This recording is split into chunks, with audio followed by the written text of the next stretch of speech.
We're here at the Quarter Sports Center for our Game of the Week, SimWorld Prep Southeast Select, coming to visit Gulf Coast Lockdown. I'm Marsh, joined in the booth by Sam in what figures to be a exciting up-tempo game featuring one of the breakout stars of Gulf Coast Lockdown, Kai Killens, and a Southeast Select team that under fire a little bit with some head coaching hot seats right now. Sam, what are we looking for? Welcome in. Yeah, Marsh, it's good to be here at the Quarter. Tonight we got a decent little matchup on our hands. Should be a competitive one as we see Keandre Baldridge finishing there at the rim. I expect Gulf Coast Lockdown to play physical ball out here. And what a block there on the inside by Stack. Action's getting heavy early here, Marsh. This is Gulf Coast's first game since their disappointing defeat at the hand of the Yacht Club on the road, and of course their first game since the story released by SB Live that claimed the league was investigating Gulf Coast Lockdown for potential cheating allegations as Carson Cupworth gets one to go, and he was a player in Miami that really struggled against the Yacht Club at 5'10". They took advantage of that size differential. He's looking to make more of an impact of what we've seen from him all season long. Yeah, and if the size is the problem there, you said 5'10" out there can definitely be an issue. And if it's an issue at this level, Marsh, that tells you what he's got to work on to get to that next level. He might have to put on a little beef on that frame there, or maybe add a couple vertical quickness drills in there. Get a little more athleticism under his belt, but yeah, definitely struggled in that last matchup there. Ike Killens had a great game against Yacht Club, though he was held essentially out of the offensive picture, due in large part to Yacht Club's defense there. In that loss to Miami-ish, Cutworth, he's got two, can't get the triple to go. His first jumper of the afternoon. Meanwhile, a Southeast Select team that's got their hands full, both some potential infighting, if you will, some lack of faith in the locker room with their head coach, Brad Lee, the same coach that has taken this Southeast Select squad to 2 consecutive Race to 1 championship games. It feels a little premature rather, to be already losing faith in the head coach. It's made him that far, Sam. Yeah, Marsh, sometimes it's almost like being in the middle of the pack, that 500 level team. That can almost be more of an issue than if you're at the bottom, because if you're at the bottom, sometimes your expectations for yourself aren't all that high, right? And if you don't have high expectations for yourself, not going to be a lot of conflict if things ain't going great. But if you're a middle of the pack team, like we see Southeast Select here, sometimes, what a block there, Dexter Jackson with the rejection. But sometimes when you're that middle of the pack team, you have some of the guys believing that you guys can make it and you guys can be one of the top teams in SimWorld Prep, and then you have the other part that maybe you got some guys that really don't believe in it, and that conflict can sometimes be a mess. So I think we might be seeing a little bit of that here with Southeast Select. There's Kai Killens trying to back down Gabe Pope, unable to find much opening. That swings it to Cupworth. He's now 1 of 3. He's going to jack up his second triple. That won't go. Trying to get the board inside of Cyrus Jackson, unable to. There's a triple, and unable to answer at the other end here with the board to Ezekiel Bull. So far, Marsh, we've seen Gulf Coast take a lot of shots on the outside. Every time they're going inside right now, they're getting sent back. Gulf Coast Lockdown, one of the best rim attacking teams we have here in SimWorld Prep, one of the top free throw shooting teams we have here. Nice three-pointer right there. So I expect them to attack the basket here at some point tonight, because that's really one of their strengths. Drake Johnson on the 3. Well, they've attacked it on multiple occasions. As you mentioned, already 3 blocks as Ezekiel Bull gets rolling. We again have not seen Kai Killens really involved in the offense here to start this game out as we approach the halfway point of this opening quarter. Dexter Jackson swings it to Gabe Pope. Pope trying to get downhill inside to Baldridge. Quick 2 points. And Baldridge right there, the Pope. 6'10" big, Marsh. Only issue with Baldridge is 190 pounds out there. He's definitely got to put some muscle on that frame to be able to compete at the next level. but he's got the athleticism, he's got the length, and he's got the IQ to make good plays defensively and offensively as a big man. But if he wants to step up to the next level, he's got to put some muscle on. Cyrus Jackson buries that three. First triple of the night for Gulf Coast. Baldridge, a great vertical threat for Southeast Select and Coach Brad Lee. And Gabe Pope, who they've entrusted to carry a lot of this offensive playmaking duties. That one's tipped away, and that's going to be a poor decision there from Drake Johnson to pick that one up. And that's going to lead to a out-of-bounds call, and I will give the ball right back here to Gulf Coast Lockdown as in checks Coco Bryce. Always love when Coco Bryce checks in the game. That's a high flyer right there. High flyer over from the UK, 6'3". Here is Killens trying to find some space, unable to. And great defense there on Killens on the wing over there. There's a Cutbirth, an off-ball screen, freed up, can't get that to go. Cutbirth has been an up-and-down run for him from deep, 34% on the season. So work to be done, but not among the league's cellar dwellers, so to speak. I'll tell you what, Sam, you see him and Gabe Pope goes to the rack, unable to get it there. Gabe Pope is just 6'5" now, it's not short by any stretch of the imagination, but when he's guarded by Carson Cutbirth, he really does just look massive. Yeah, he does. I mean, Carson Cutbirth, like we talked about earlier, not the biggest guy out there. You know, usually making the most of his playmaking ability out there. We've seen him take a lot of shots tonight. Going to take another one here. That's not going to go. Get the offensive board, and that is going to be an and one. Ezekiel Bull powering home, too, to tie this thing up. That's a foul called on Baldridge. Physicality, you mentioned it. Ezekiel Bull's got 34 pounds on Baldridge. Louisiana native that leads this squad. Gulf Coast Lockdown in both rebounds and blocks, 7.9 and 3.2 respectively.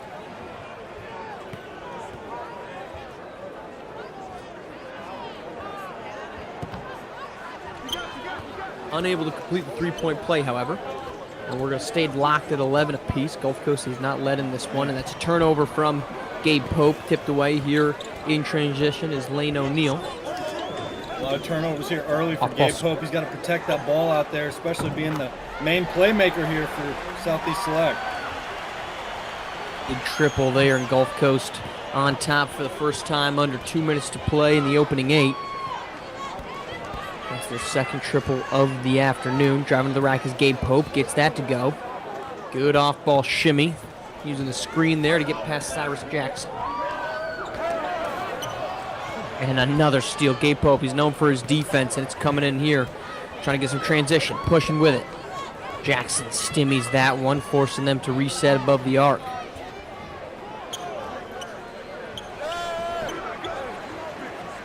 Seeing a physical game. Just one free throw attempt of this one, so officials are letting them play a little bit, leading to a very up-tempo opening. A quarter rising up. There's Lane O'Neal. Hitting two-handed slam. Tomball's Texas native. Oh my goodness. What a dunk there. Right, Marsh, we have seen some physical play here so far early, and that's kind of what we expected in this game, and I think the refs expected it too because they are letting them play. Screen here. Coco Bryce trying to find some room. Hesitation. Trying to go into the bag, and a poor foul called there on O'Neal. 2.6 seconds left on the shot clock. Really should have just let that one right out. Instead, resets it to 14 for Southeast Select.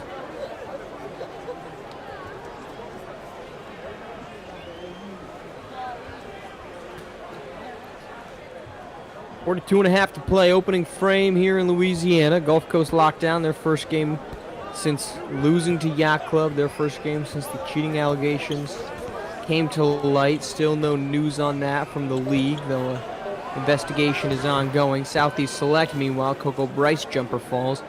They're trying to cool the hot seat of their head coach, Brad Lee, or potentially heat it up if they so dare to choose.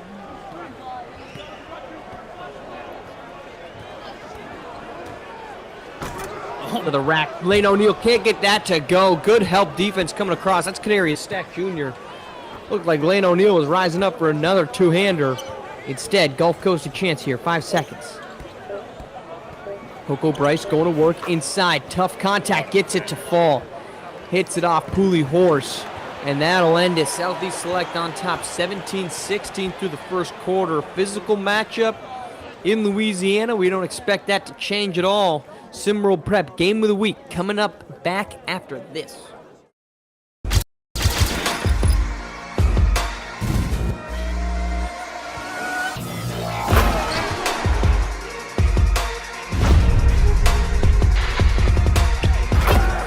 And to make it 2-possession game, and they will!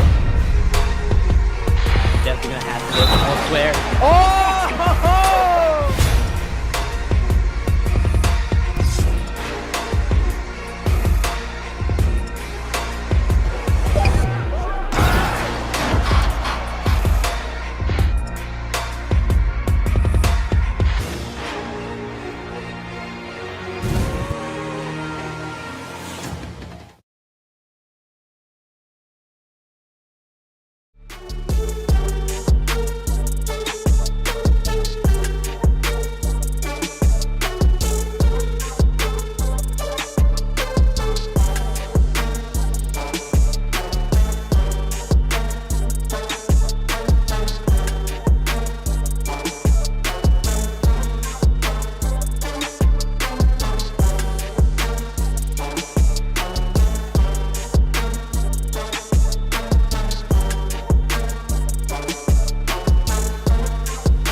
Second quarter underway in Louisiana. Back and forth opening frame. Southeast Select holding on to a 1-point lead thanks to a late bucket as Lane O'Neal rising up his second dunk of the afternoon.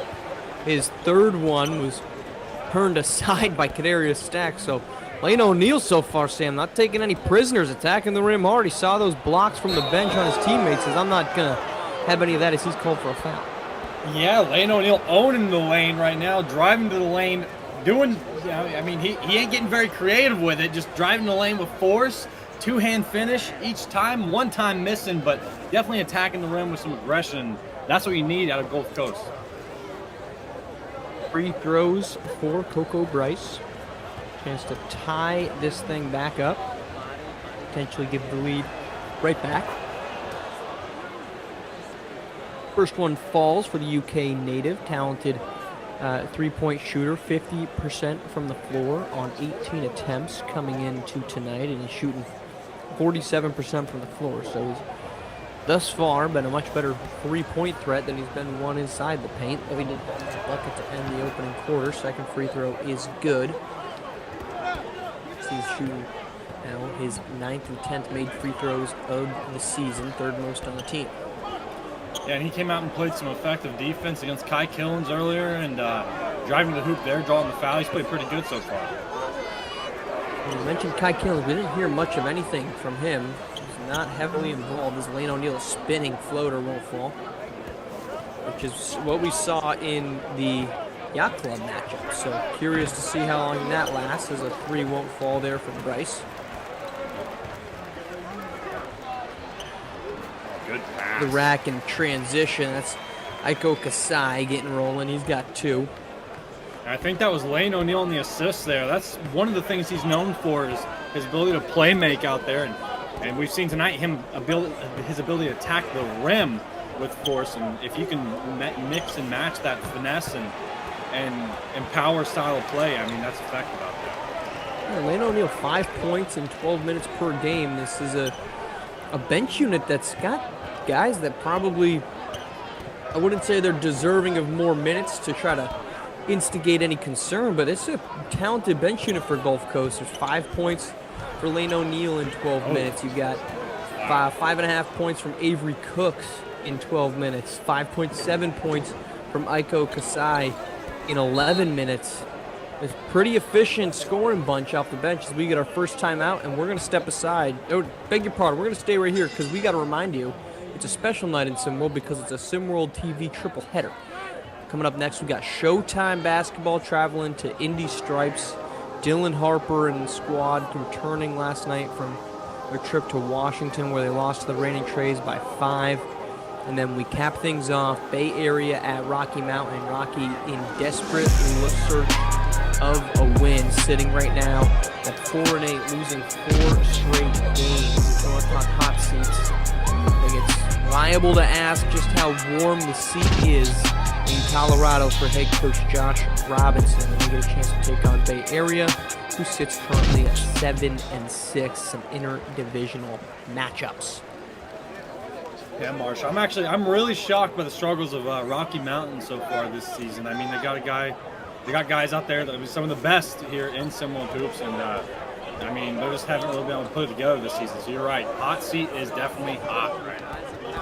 You know, of course, you look back to last season, they were a middling group until Josh Robinson stepped away. That's when they really went on a tear. And of course, this season, their just defense has not been there. Talked about it on today's podcast episode, but we don't need to rehash too much of that. But big night regardless for them as they cap off this triple header in the Bay Area.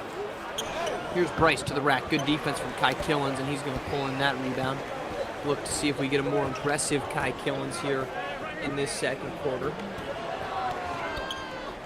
And Marsh, this Gulf Coast team is really known for their shot blocking ability, their interior defense, but tonight I feel like we've seen a stronger performance inside from Southeast on the defensive end. They've certainly locked up. We saw those emphatic 3 blocks in that opening quarter. Good defensive possession there from Gulf Coast. The team has really looked better, I think, right now than the other. Obviously, the scoreboard represents that, but we haven't seen anything that you kind of look at, Sam, and say if they just got to attacking that, then you think they would have a chance at it. Though certainly Kai Killens, if he can get aggressive, can be that man as he buries it. Yeah, like you were saying, Marsh, we haven't seen anything really that stands out so far. Kind of just been a little bit of back and forth, some competitive ball. Haven't seen the stars really step up and shine yet. But I think as this game goes along, some guys are going to get some tired legs out there, and I think we'll probably see some guys step up. Price is going to swing that to the corner, driving to the rack. Up and in, yes, sir! Oh, he's laying in the crowd over there. Oh, had to get help up from the guys in the white tees over there on the baseline. Not only did he protect the ball from being blocked, he also brought home the slam. My gosh. Jumper there from Killens won't fall. You know, one of the things we have seen is some impressive athleticism on display tonight, if anything. Pull-up jumper won't go. Missed there from Taylor Genevieve. Follow through, though, does, and we've got a Southeast Select lead, 3 points. This is time for the largest of the game.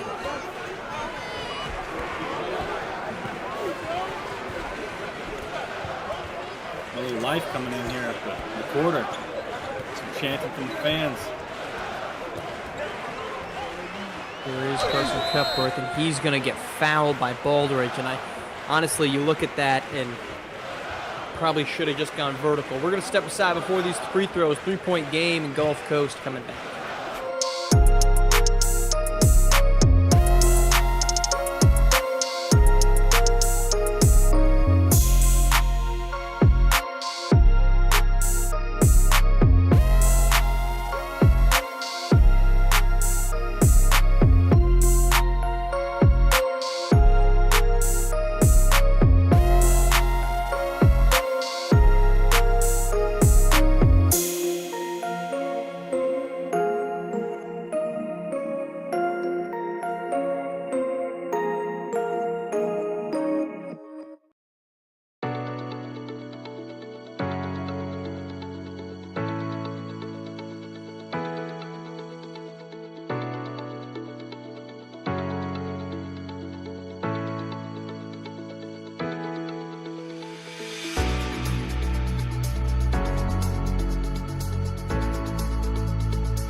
Second quarter, free throws coming up here for Carson Cupworth.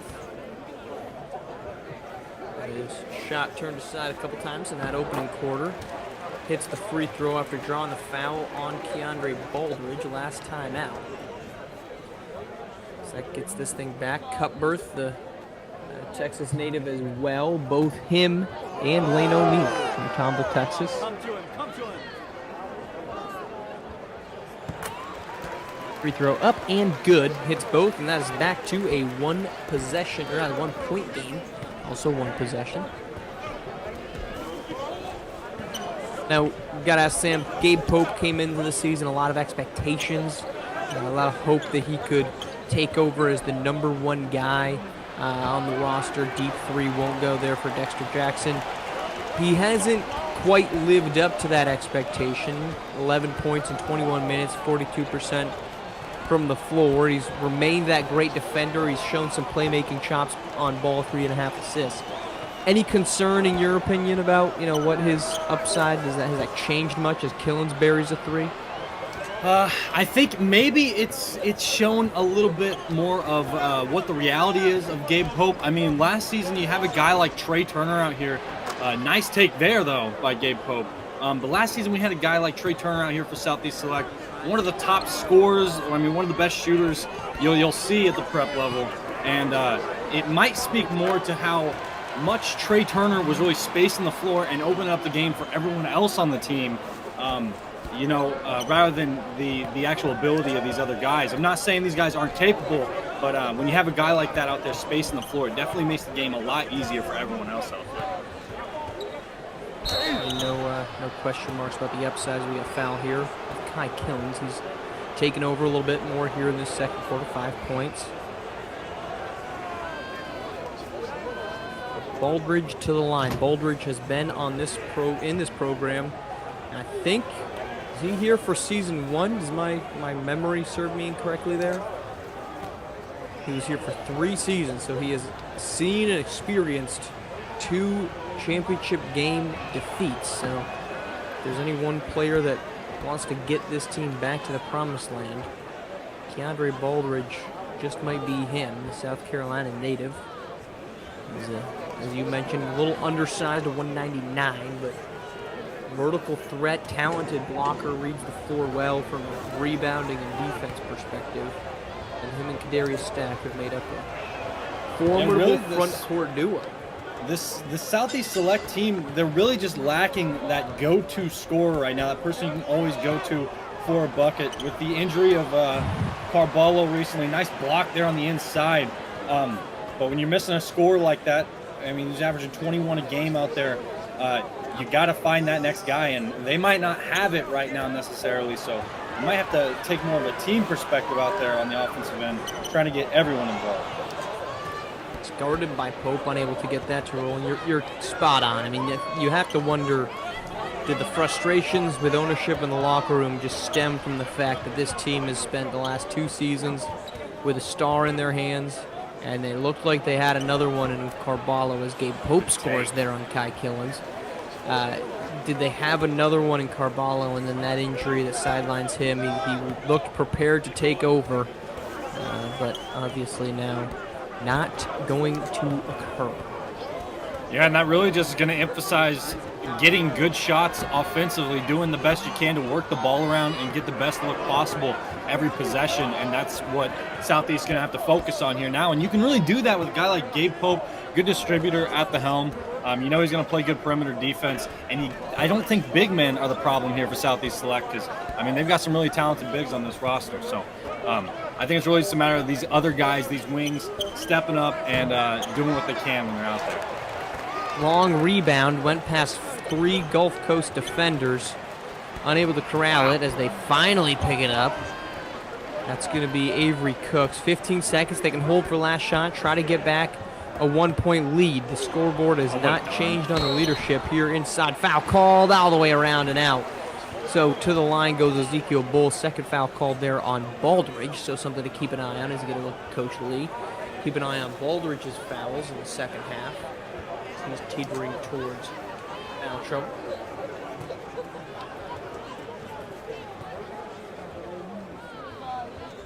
First free throw to tie things up will do just that. So Gulf Coast, at the very least, +1 here in that second quarter.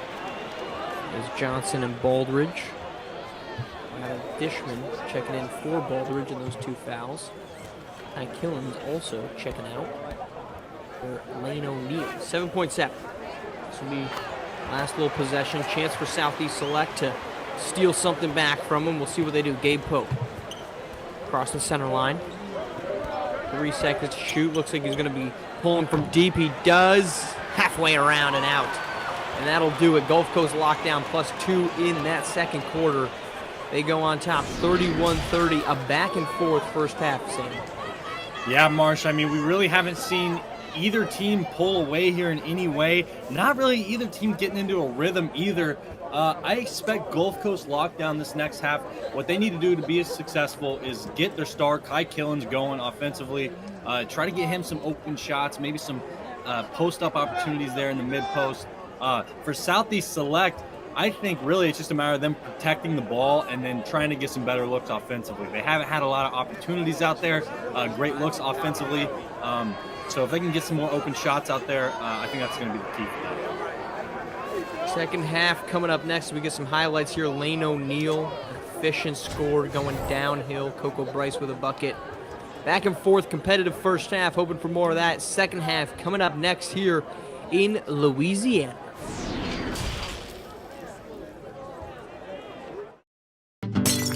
Remember those pesky squirrels? Uh-huh. Well, I trained them. Fun! Squirrels cutting coupons. Yep. It's gonna save us a ton of money and time. I love your brain, Bob. Me too. Enough! Your tyranny ends now, you filthy humans! Not up, my brothers! You seem so cool! Yeah! Ow! The day of the squirrel is upon us! No! YOLO! Oh, it's biting my head! Oh, God, it's mating with my mouth. Mommy! Get it off!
back, second half action. Gulf Coast lockdown on top by 1. Southeast Select led by as many as 3 in that opening half. Gulf Coast never really mounted much of an advantage. Is driving to the rack for 2 easy ones. Is Carson Cupworth using that screen. Get downhill. Quick 2 points, and that is the largest lead here for Gulf Coast. Driving to the rack, up and in. Keandre Baldridge, Gabe Pope connecting. You see Gabe Pope there on the drive. The help defender comes, and he leaves the big man open on the roll and throws the lob. That's great awareness there.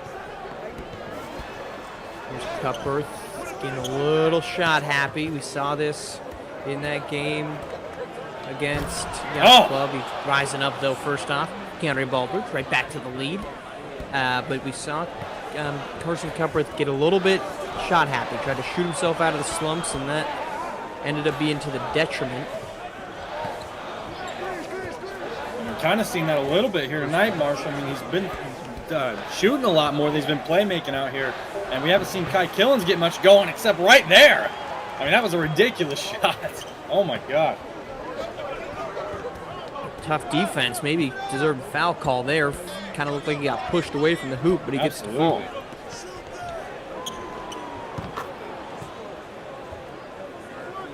Answer, though, a triple. And the lead is back up for Southeast Select here. 37-35. Cupworth trying to find some activity. Pull, triple. Gets it. That is not a strong suit of Carson Cupworth's game. He's not a dead-eye shooter. Does lead the team in made, but just 34%, and that's a tough bucket there from Cupworth. And Marsh, I gotta say, I'm seeing a lack of effort on the defensive end from Deontay Joyce right now. That's 2 in a row, undefended. You had a dunk and a layup there at the rim from the bigs of Southeast Select. They got to play some better defense down there, or else none of these Carson Cupworth buckets are going to matter. Here is Cupworth, excuse me, trying to post up Dexter Jackson. Goes about as well as you might have thought it would. Yeah, this is not a good shot there at all. I mean, Carson Cupworth, he's got to be aware. At 5'10" out there, I mean, overpowering people has not been a strength of his game either. So, I mean, he really shouldn't be trying to take any post-up shots down there. A huge mismatch. They've got to get this ball to Kadarius Stack, and they don't, and that is an absolute miss. I know Gabe Pope just got a 3, but that is a missed possession. A bad possession bailed out by a jumper from Gabe Pope. It should have been dumped inside, and it was not. And Marsh, tonight, I mean, I don't know really if we've seen better defense or just poor offense. I mean, nothing really too impressive for either side here. Kind of some ugly ball going on, but occasionally people are getting shots to fall, mostly on the inside. I mean, it's not been pretty out here, but it's been decently competitive. Armed inside was Deontay Joyce, as though the pass from Cupworth a tick late, which ended up allowing the defender to get back. A fortunate bounce, and here's the defense by Joyce. Chance to take the lead. Cupworth wants the lead, won't get it. Full follow up. That won't fall. And again, folks, we have not seen Kai Killens outside of that one jumper. He is not possessing the ball here in this third quarter. Wow. Foul called on Cupworth, and that is going to fall. Old-fashioned opportunity here for Dexter Jackson. Man, Dexter Jackson playing good right now here in the second half. Made a play for an open 3 earlier, driving to the basket there on the tough finish and one. Playing good here so far in the second half. Jackson, the Arkansas native, Jacksonville, Arkansas native. Fun fact, there's a Jacksonville, Vermont. There's also a Jamaica, Vermont. There's a Jacksonville, Illinois. That's a weird city. Yeah, weird city names that you would associate to be tropical in Illinois, Vermont, 2 completely untropical locations. Hey, whoever Jackson was, he's getting his name out there. Jackson DeVille. That one blocked, rebounded by Joyce.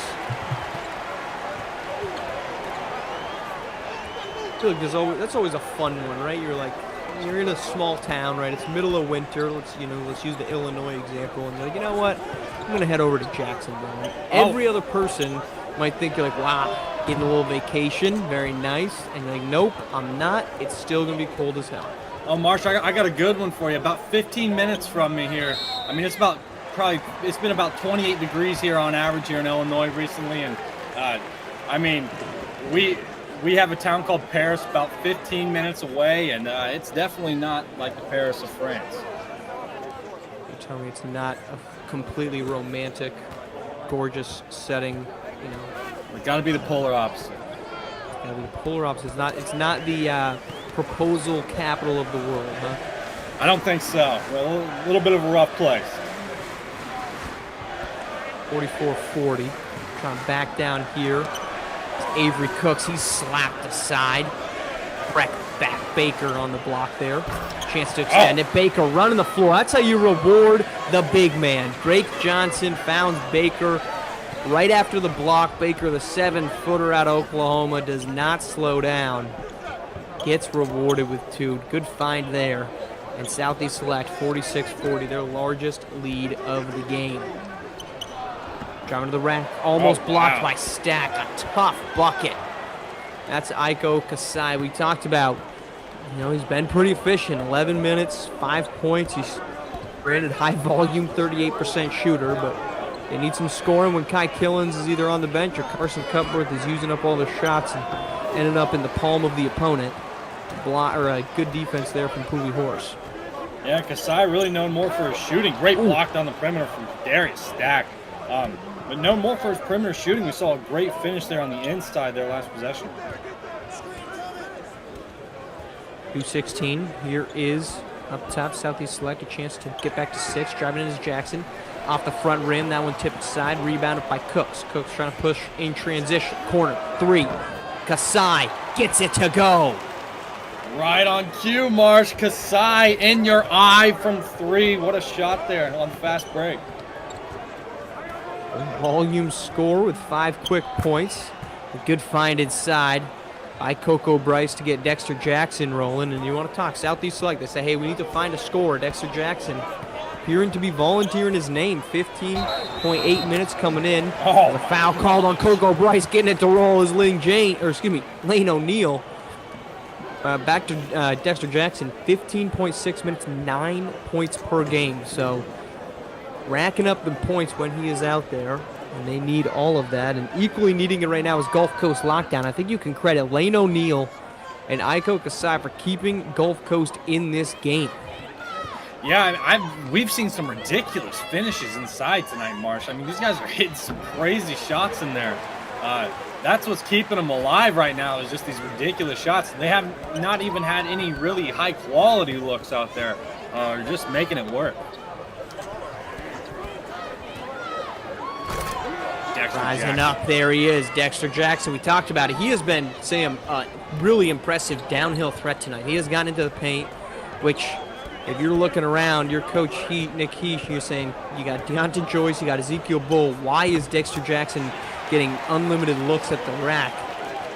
He has been on a tear to the paint this afternoon. Yeah, I mean, March, I love the aggressiveness we've seen. In that first half, like we talked about, we didn't see anybody really stepping up out there and making the difference, but oh my God! Big man to big man. Great I forgot find. what I was even going to say, Marsh. Breck Baker finding the cutting Kadarius Stack Jr., who rises up on Cyrus Jackson, who was just trying to chase Coco Bryce around the baseline. He ends up on a poster board. My goodness. Wow. I mean, he jumped from almost outside the lane there on the roll. That's a crazy guy to have on your team, Marsh.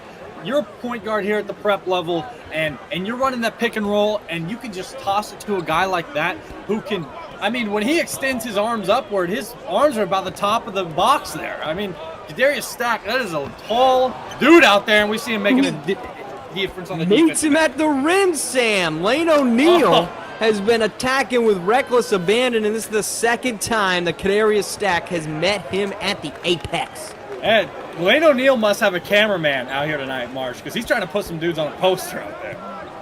And Kadarius Stack returned the favor. Here is Lane O'Neal. Good defense inside, offensive board. Finds his way to Cooks. 20 seconds. Fade or turn around. Turn around hook. Beg your pardon. Won't go. 55-50.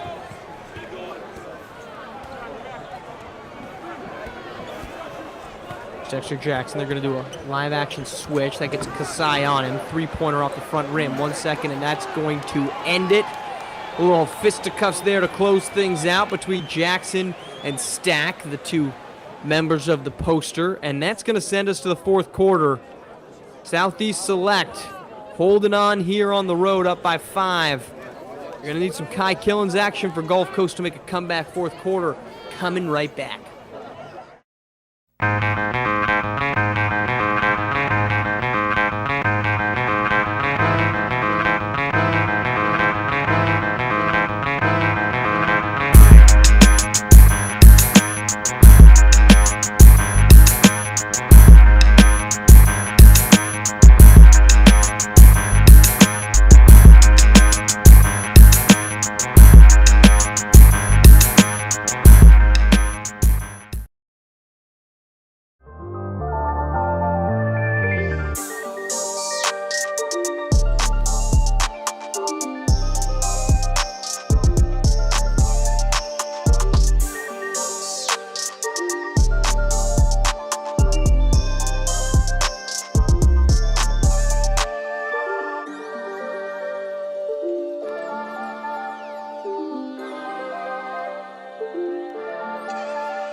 Fourth quarter just about ready to get underway. And remember, stay tuned for all SimWorld action over on social media. SimWorld 4K on Facebook, on Twitter, Instagram, TikTok, LinkedIn. Your favorite is a slam dunk here to start things off. Make sure you're staying up to date on the social media platforms for all things SimWorld Hoops. Here's Kasai's the leading scorer, 5 of 6, 12 points for Gulf Coast as he's rising the rack. Draws the foul on Baldridge. We got to be careful. That's number 4 on Keontae Baldridge. And Sam, another thing to point out here, Kai Killens, as he's just now headed to the scores table, was not in to start this fourth quarter. Major question mark. He's taken only 7 shots to Carson Cupworth's 14. Yeah, Marsh, I think Gulf Coast Lockdown, they got to get Kai Killens involved here. We've seen Carson Cupworth being very aggressive at the point guard spot, but I think it's time for him to look to play make a little more. Kai Killens very successful in that low post, mid post area, and if they can get him the ball there, they're usually decently successful offensively. So I would like to see them do that a lot more. I got to say, Aiko Kasai has come in here, and he's done a lot for these guys offensively. So if they can get both these guys on the floor at the same time, maybe have Killens working out of that post spot with guys like Kasai on the perimeter, that might work out well for them. Hitting both free throws to go as Kasai's up to now 14. That's a team high. Here's Gabe Pope, screen from Stack. Inside they go to Stack. And a steal. Chance in transition. It's Carson Cupworth with the ball. Had a streaking Kai Killens. Decides instead to pull up. There is Killens guarding Pope. Again, just 7 shots, 4 of 7 for Killens. 9 points, and Pope on Joyce. And Sam, you called it out earlier. Deonta Joyce and Ezekiel Bull inside have just not been the deterrents that many people have grown to expect of him as Carson Cupworth gets that snatched almost away from him. And a questionable decision. And Sam, my goodness, these are questionable decisions after questionable decision. And that relates to a dunk from Coco Bryce in transition. And it's a 9-point game.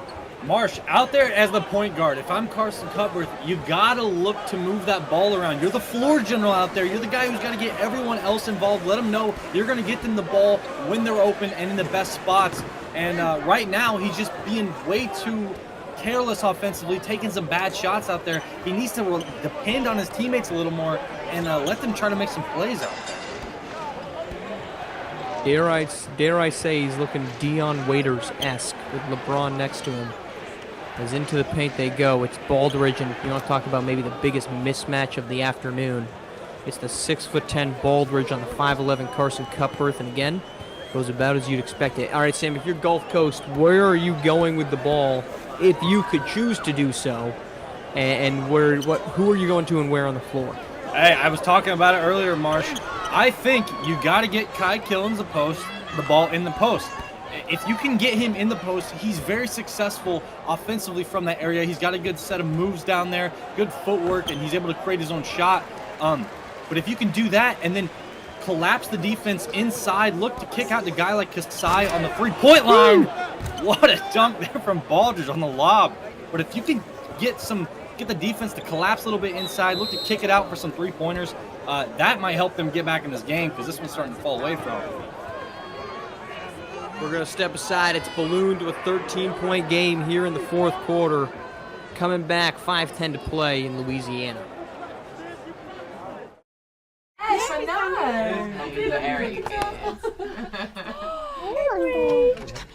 Look who's over there. He's walking.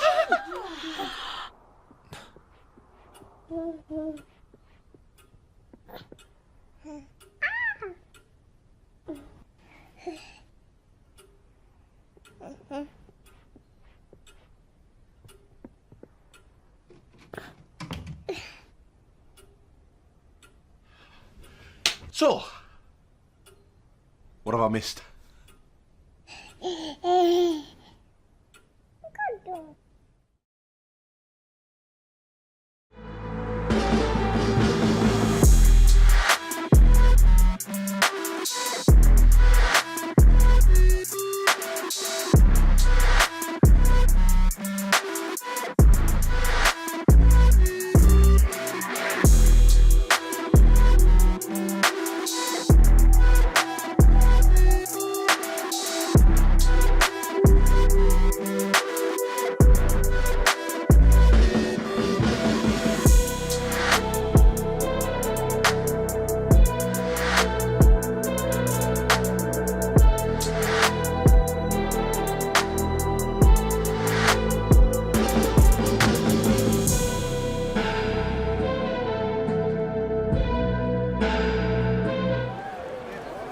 Fourth quarter has become the Southeast Select show. They're on top 65-52. 5 minutes to play now. It's Kai Killens with the ball.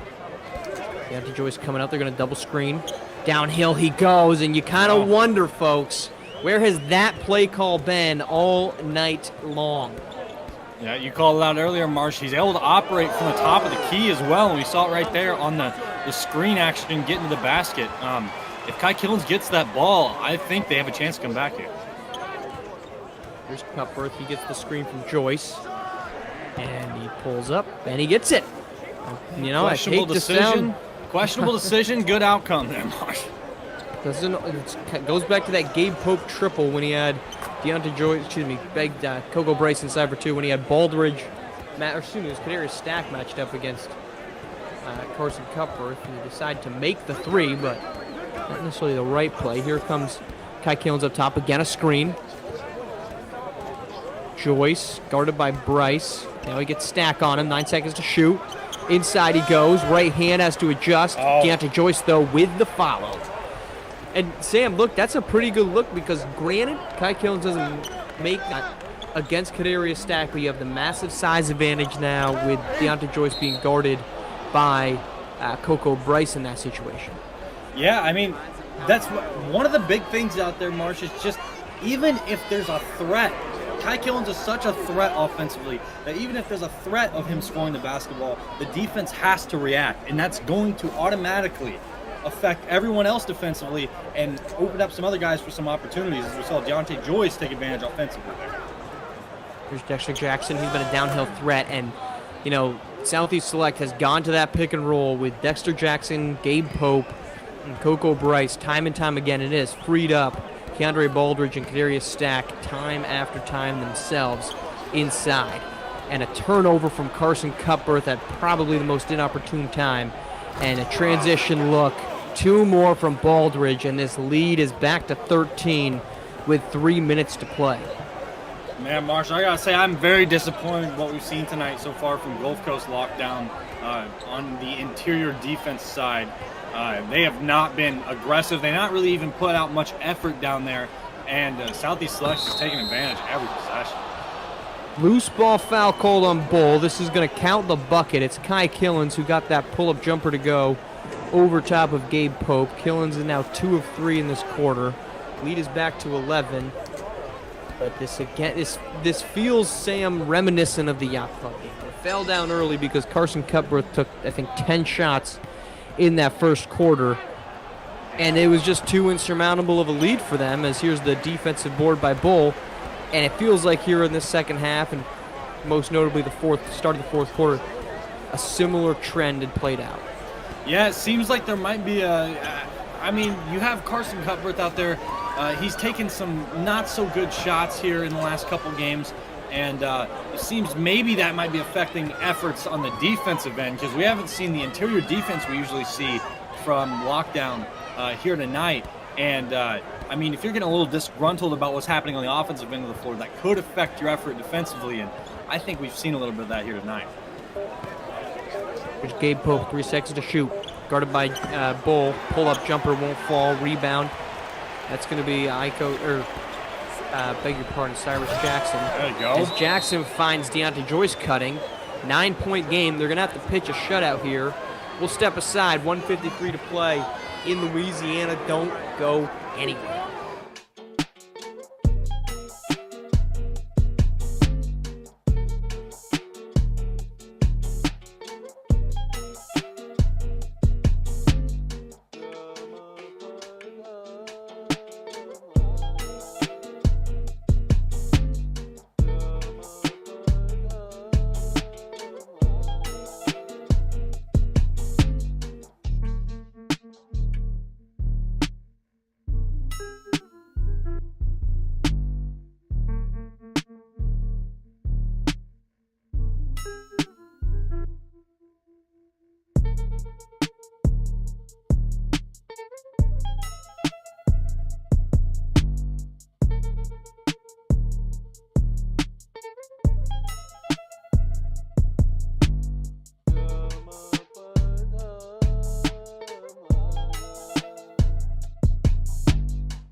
Under 2 minutes to play here in the fourth quarter. Gulf Coast in need of some stops and scores. Down by 9, Sam. What's the game plan here if you're Gulf Coast trying to mount the comeback? Well, first thing you're going to have to do is really ramp up the efforts defensively. You got to get some stops here, or else nothing you do offensively is going to matter, as tight as it is here down the stretch. So got to get some stops defensively, and then offensively, it's all about just getting the best look you possibly can. No bad shots. Oh my God, we're seeing a little bit of a cross up there on Cutbirth, but no bad shots, and just play smart basketball. Killens, right there. Rattles home. They got the long defensive possession. That took quite a bit of time off the clock, but quick jumper, down 7. It's a Southeast Select squad trying to slow play this. Gabe Pope to the rack, and big bucket Pope. Needed one from him, and he got it. Right back to 9, answers the Kai Killens jumper. Screen that doesn't get anywhere. Now it's Kai Killens in the paint. Over top of Pope, and with ease on the fadeaway. Kai Killens rolls that one home. Marsh, we've seen it. Kai Killens has not shot inefficiently tonight. The ball has just not been in his hands, but when it has been, he's coming through offensively. Keep going to him. A rack foul. Cyrus Jackson called. To the paint it goes. And I think, folks, that is going to do it with 45 seconds. If the outcome was in question, it no longer is. As a bucket from Dexter Jackson, he's going to stay on the floor. The hockey shift has ended this thing. I beg your pardon, Drake Johnson is going to be at the line for Southeast Select as they are going to pull a stunner on the road with the seat heating up under Bred Lee. Southeast Select has risen to the occasion. They'll get a potentially double-figure win here on the road against the Gulf Coast team. The now second straight loss and a bit of a spiral after such a red-hot start to begin this campaign. Foul called on Lane O'Neill, and that's going to send to the line Southeast Select's Brett Baker. So things have all faded away, and the boos are rolling down from the Gulf Coast fans here at the Quarter Sports Center. All of this has just been disastrous. And Brett Baker playing a little game now. Let's let him know he doesn't. He's rubbing it in their face. He is just letting them know that he's stretching this one out here. He wants to let them know that they ain't taking this one. Indeed, he does. Free throw up from Baker. That's good. Good there. It's Southeast Select by minus 9.5. You are on pins and needles here as they go up by 11 with 39.4 to play.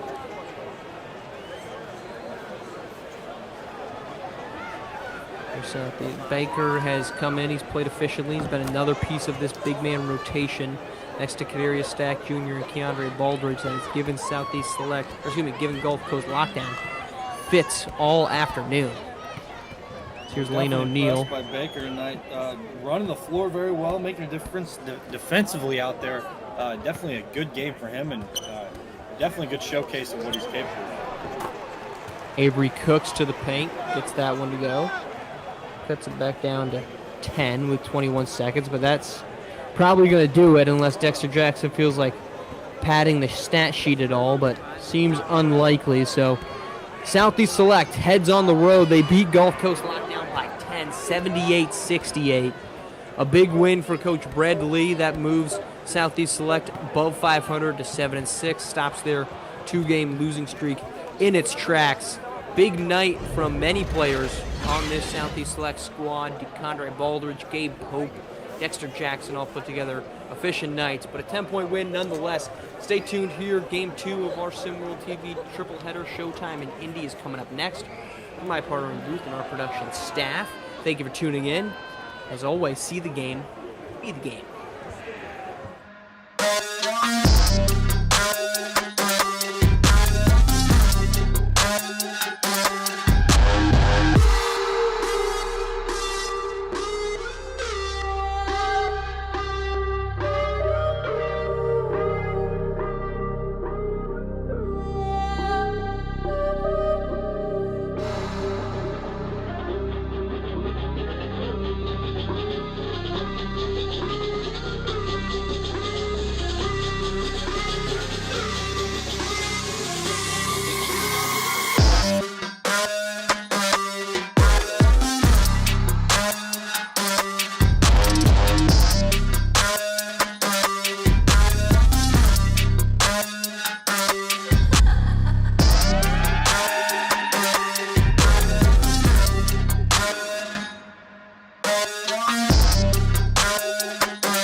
Hello, everybody, and welcome to Pit Row Fieldhouse, where tonight we have Game 2 of our SimWorld TV triple header as the Showtime basketball comes in to Indy to face the Indy Stripes. I'm V-Ron, alongside me is interesting man in SimWorld Prep, Maestro himself. Good afternoon, good evening, my friend. Good to have you here with me for another one.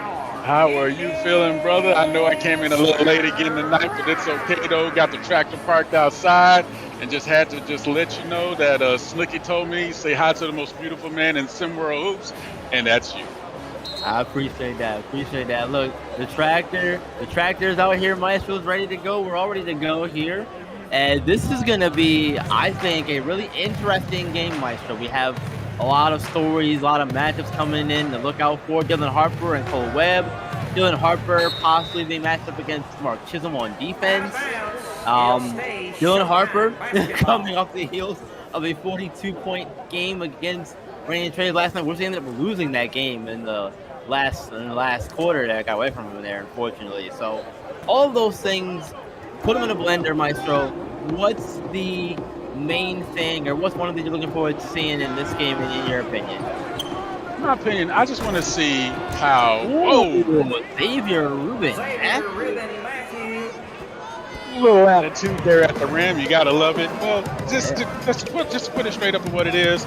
I'm looking for Indy Stripes to show me some sort of sense of team play where they're not leading on one guy and everybody else can get involved, to show the people who are looking at them and looking at them for playing at the next level of what they can bring to a team game.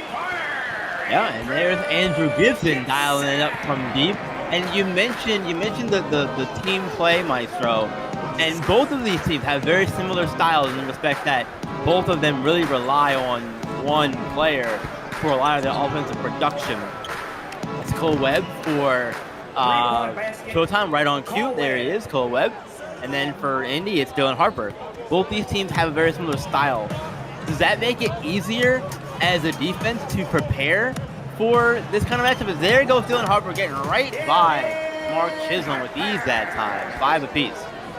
Yes, it does. It does make it easy to prepare because you're going against a team that is limited, right? But what you want to see, Ron, what you want to see is if I have a teammate like a Cole Webb or Dylan Harper, I want to know what can I do to involve myself in the game to make their game more easier, and also what can I do to show the people at the next level that I have a skill set that can contribute to, even though it might not necessarily be in the sexy stat line. Right, it might not show up because you're being I don't use the word hampered, but you're being overshadowed, I believe that word used, by Cole Webb, Bryce James, Dylan Harper. You know, how can you make your impact felt in other ways? And we'll see. We will see as Cole Webb there got himself going there again from deep. Now Indy Stripes have it again here, and both teams are at 6 and 6 coming into this one. And guess who that was? Yes, he moves so well without the ball. He really does. He really does. And you know, he's Rutgers bound, and we'll see how he's going to be a huge asset for them over there. Big Reds are red there, grabbing the rebound. Big guy got some handle. I like that. I just like to see him get a little bit more aggressive in the paint, being able to show himself and get his footwork together. He shows glimpses of amazingness, and then unfortunately we lose that. I just hope that he finds his way really to see. I think the hustle and the heart is there. Just some other stuff we need to see from him to show that his skill set is developing, because he will be such a great pickup at the next level. Yeah, exactly. There's a great pass from Bryce James inside to Xavier Rubin Matthew. So early on here, Showtime's getting the help from the supporting cast, whereas Indy really is not. It's been all Dylan Harper to start this one. 4:20 left in the first quarter of play. Well, you know, much like in the game you and I called last night, right? We see one guy keep their team in the game. See one guy keep their team in the game, right? We We see one guy make sure that they manage to keep scoring no matter what, and then what happens? The rest of the team finally catches up, and then all of a sudden, Suno Chopper had help last night, whereas tonight it looks like it's going to be Dylan Harper. So far, it looks like a rinse and repeat from last night, but hopefully Indy Stripes are going to learn quicker because, quite frankly, the way they're playing, it's kind of hard to appreciate what development might be happening when you're looking at what great defense there in the paint right there. Exactly. Strong defense on his own to block the shot and stay with Harper, block the shot. Unfortunately, not able to finish the possession and get the ball going the other direction. As Bryce James get out of the way when that kid's coming through. My goodness. Triple salami sandwich. He had monsters to the left of him, monkeys to the right of him, and somebody in the front, and he slammed it anyway. There you go. That's how you get the extra. That's extra love there on the court right there. A little quiet. The home crowd real quick too, but Dylan Harper's gonna get him rolling right again here. As him and Cole Weber going blow for blow here in the first quarter of play. 15 apiece. Both those two have had a lot to have had their marks all over this first quarter. Absolutely. Cole Webb has been doing it in the scheme of team play, been able to do a lot of good ball movement, has been seeing scoring from other people. Oh, my nice goodness. Three. How many threes is that for him now? We will find out, Maestro. They're going to check after this break here. 18-15, Showtime out in front. Remember the rest of the first quarter.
Welcome back, everyone.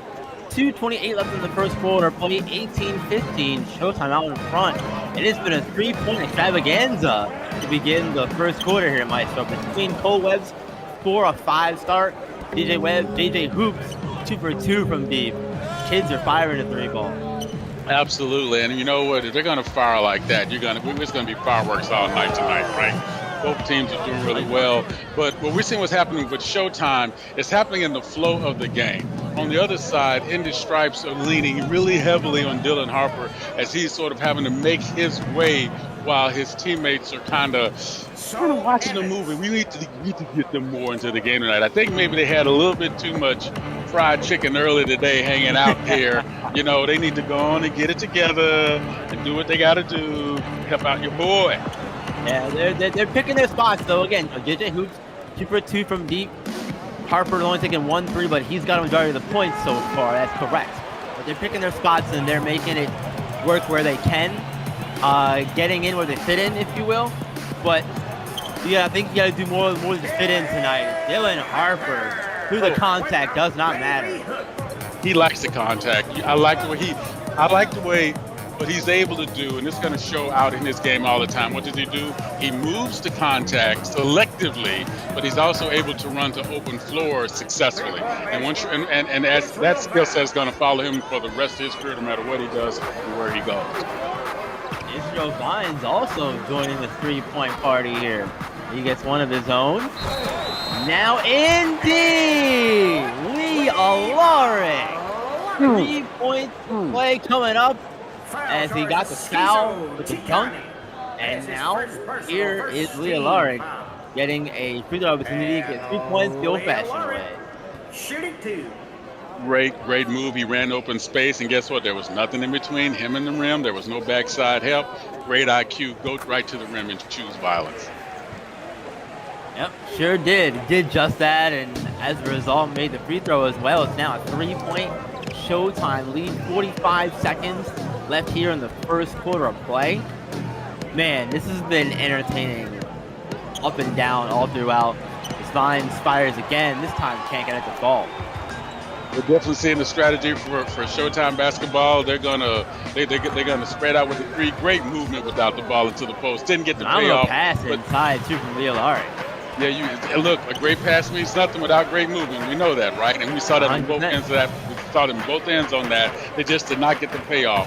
And we see what Showtime are planning to do tonight. They're gonna live behind their arc and work their game inside selectively.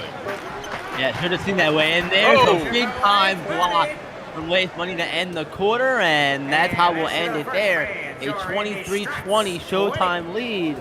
Second quarter action coming at you, folks. Don't go anywhere. Come back to Pit Row Fieldhouse.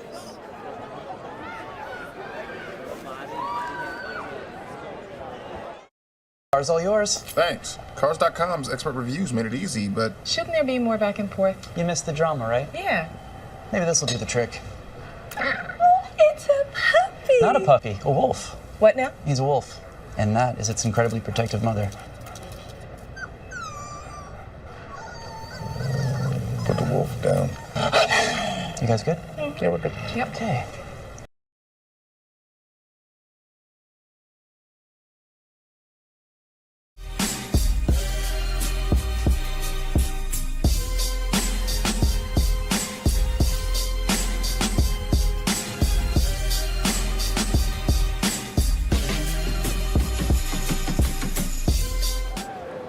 Welcome back, everyone. Second quarter action.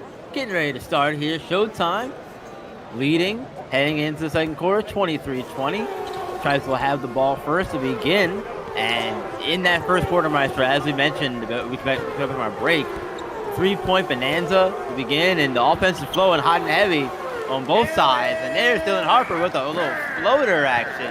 Look out for the floater. Harper's got it on both sides.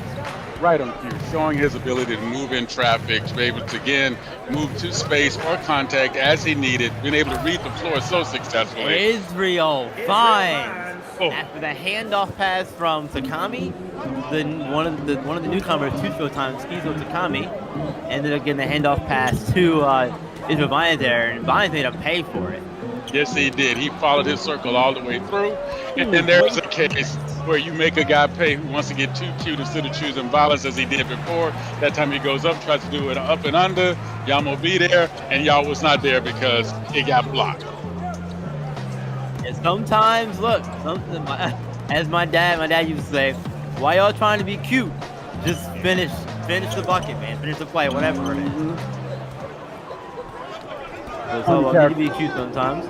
Uncharacteristic three possessions in a row where we see in these teams that are so great and so talent-laden, missing points underneath the basket. That's just so unusual. And we know that's not going to be the case all night. No, definitely not. Definitely not. They'll get more of those to fall than they'll miss. As there is Lee Alaric once again. 1 point Showtime lead here.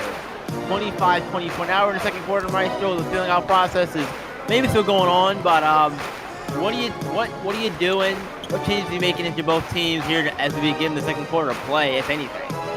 Well, both teams are successfully playing the outside to inside game because both teams are shooting over 60% from beyond the arc, right? and they're shooting. That's a good long range, good long range two Izo right there. Takami.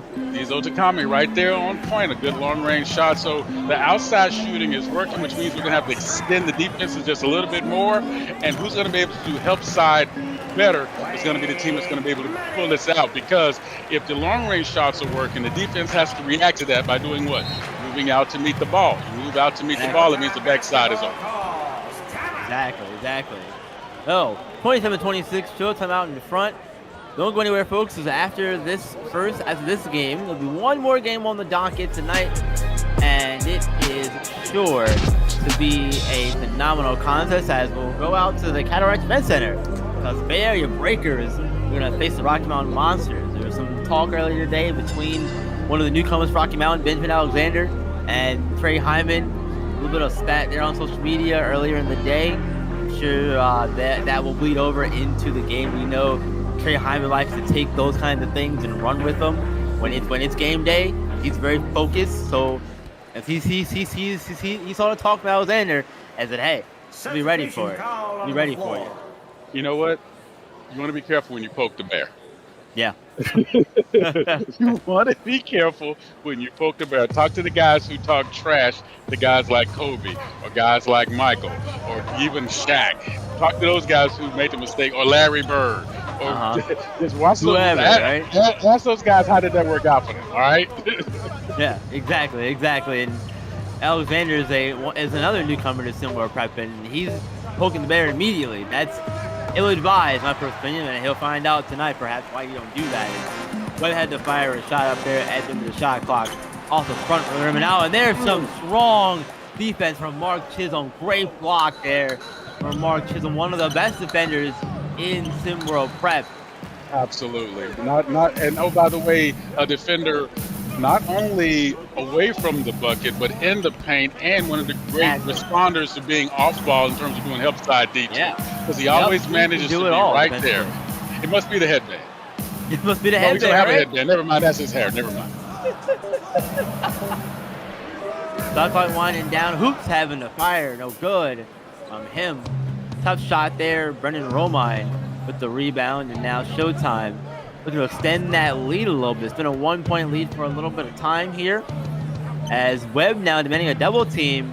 Yeah, good high trap, but what do? They rotate off the trap. That's how you make a trap successful, and you make it difficult for the team. All you want to do sometimes is not to stop them, B-Ron, but get a chance to actually slow them down. Right, exactly. Slow them down and give them something to think about what's going to happen as Reza Red goes right into Brendan Romine. Yeah, that's that big body of his. That 5.5-inch vertical right there really paid off. He was able to get that ball in there. I tell you, nice strong play by the big guy. Absolutely, kids got strong. Maestro, I had a chance to stand next to the kid in passing before the game, and he has really big hands. Yes. And that's wonders for gripping a basketball. It's insane. And there's Andrew Gibson on the interior. Turnaround slam. That's how you go. You plant. Yes, it's from Marcellus Brungo on that one. Absolutely. That's how you go. You plant. You lose your defender sometimes by just being what? A hole in the air. Let him go past you. You don't move. You get the ball. Don't put it down. Go up and choose balance. That was a nice, strong move by Andre Gibson. Exactly what it's all about there. And there is a great shot there. Great turnaround jumper from Sol Evans. Yeah, but you know what, definitely, Ron, finish that thought you were talking about Reza Red in his hands, man. Yeah. So, like I said, the kid's got big hands, and that makes it so much easier for him to have that advantage when it comes to, grabbing rebounds and really having his way with the ball in his hands, you know what I mean? And there is Mark Chisholm showing off his three-point range there on that one, known primarily as a defender. But Mark saying, I got the range, baby. He's locked in. He's got the range. He's doing what he has to do. Listen, a guy like him adding that shot to his game, oh my goodness, how dangerous could he not be? Yeah, only shooting it right now at a 22% from deep. But look, I mean, if you can show you can make the shot, more times than not, that's going to make the defense respect you. And then they have to plan for you differently, as Dylan Harper Gonna go to the line here. 2 free throws, try to tie the game for Indy.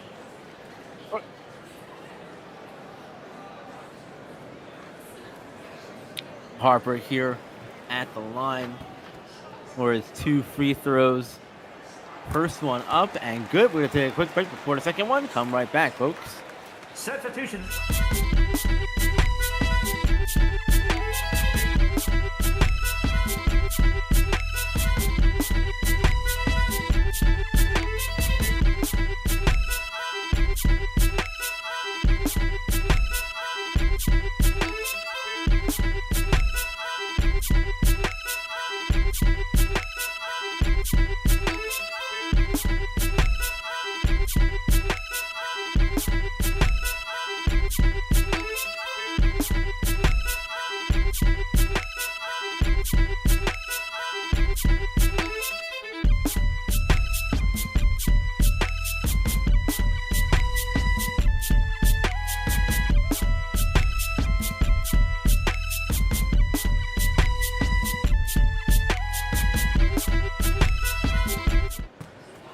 Welcome back, everyone. Dylan Harper set to put his second free throw up and try to tie this game here with 2:15 left in the second quarter.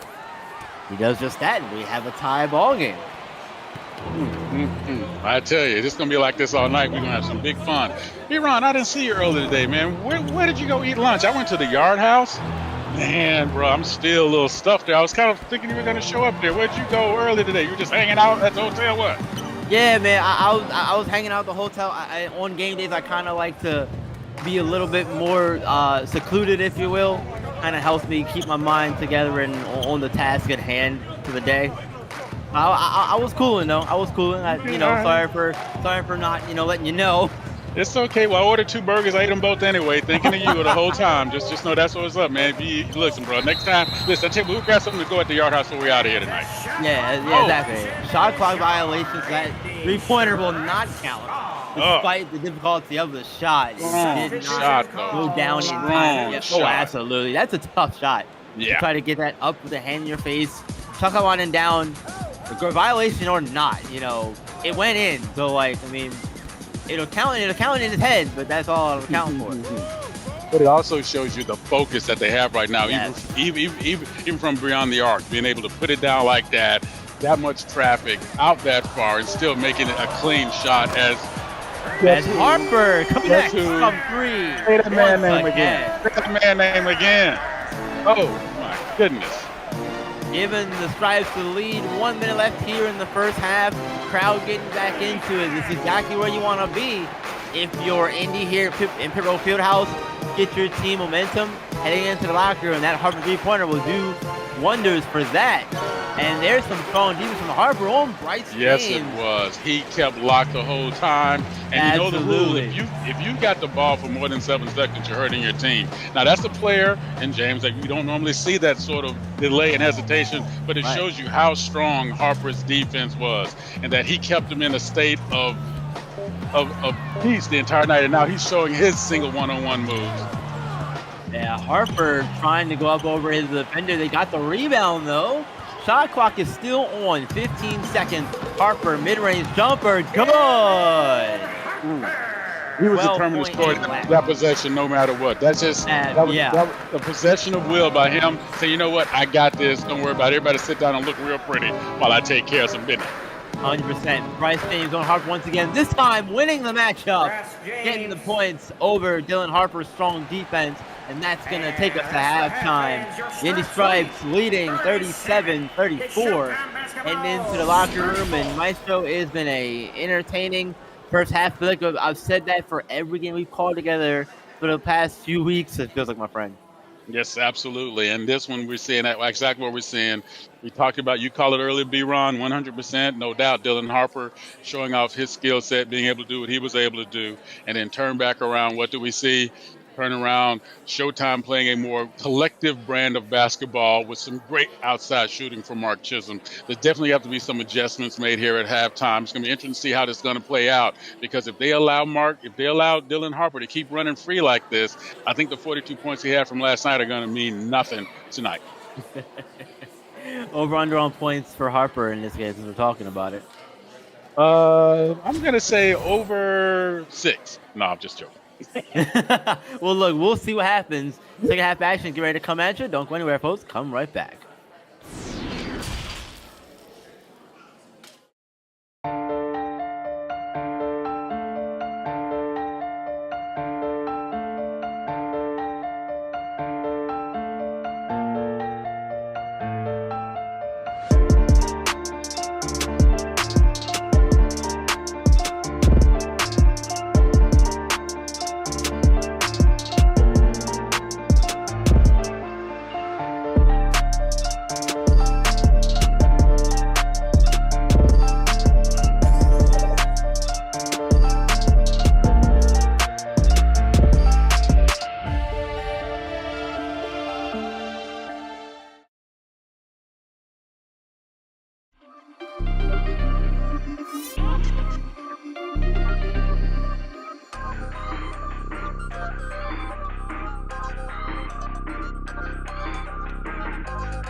Welcome back, folks. Second half action. Getting ready to begin. Stripes here in the lead, 37-34. And in that first half, Maestro, we saw a lot of Cole Webb and Dylan Harper, and we're seeing more Harper here, unfortunately, unable to get the layup to start the Rare miss. second Rare half miss in the play. paint Yes, by him. exactly. Rare miss. But really the difference in that first half were points in the paint, 18 to 12. Not by much, but enough to make a difference. Well, in we'll favor look of at Indy, that. by the way, in favor of Indy. Exactly. We'll look Shiz at on that. fire in a three. Not able to get the ball that time. Just think if Showtime would have made half the shots in the paint that they missed, just half, they'd be in the lead. Yeah, and that's what it's going to take sometimes. And it's strong defense from Bryce James on Dylan Harper, two of the premier prospects here in Sim World Prep, going at each other. And that time, Bryce ended up winning the battle. And we're going to see a lot more of that. And look at that, Dylan Harper winning it defensively that time. And Harper, now with the ball in his hands, he's going to attack and go over two defenders. Doesn't matter. Give him 2 points. He says, I'm getting my 2 points one way or the other. It might take me 3 tries, but I'm getting my 2. I'm a get him, man. Third time's a charm in some cases, and it worked out beautifully that time. Cole Webb was held in check in that second quarter, and there he goes, getting started here in the third. Had 12 points coming out of halftime. Gives him 14 on the game right there. You want to see your scorers continue to score, you have to, and that hits something, I think it's called air. Not quite That's sure what the thought was with that one, but I'm going to go with it. That's one you look at, you go, and turn around and walk back the other way and pretend no one saw it. Although, unfortunately, there's probably maybe 100 or so people in here that saw it happen, maybe a little more. But they'll pretend they didn't see it. I'm sure. His teammates won't on the bench. They'll give him grief for it, but everybody else will be fine. Good play in the paint. They're strong play in the paint. Good move. Going there. Well, if it's not on social media, it didn't happen. The right, rules. exactly. Those are the rules, right? Great move in the paint there by Brendan Ronine. Just take the ball, do the reverse do the reverse lay in there, showing off his skill set there. The young man definitely has something. Being at 6'10", there is just he's the kind of guy you want to see. And I'm surprised to look at his options for school right here. He obviously definitely has a plan in mind. But, you know, the young man is definitely showing his willingness to end give him a shout. What does he do? Make Maestro look good. Come on, Brendan. Do your thing. Do your thing. Moving off the ball. That's just a high IQ right there. It shows you how he's looking to develop and move every single game, and that's what you want to see. And once he gets more comfortable finding his space on the floor and with a little less hesitation, he's going to be even more dangerous. Yeah, I think Alaric was surprised when he saw the free lane and said, I'm going for it. Yeah.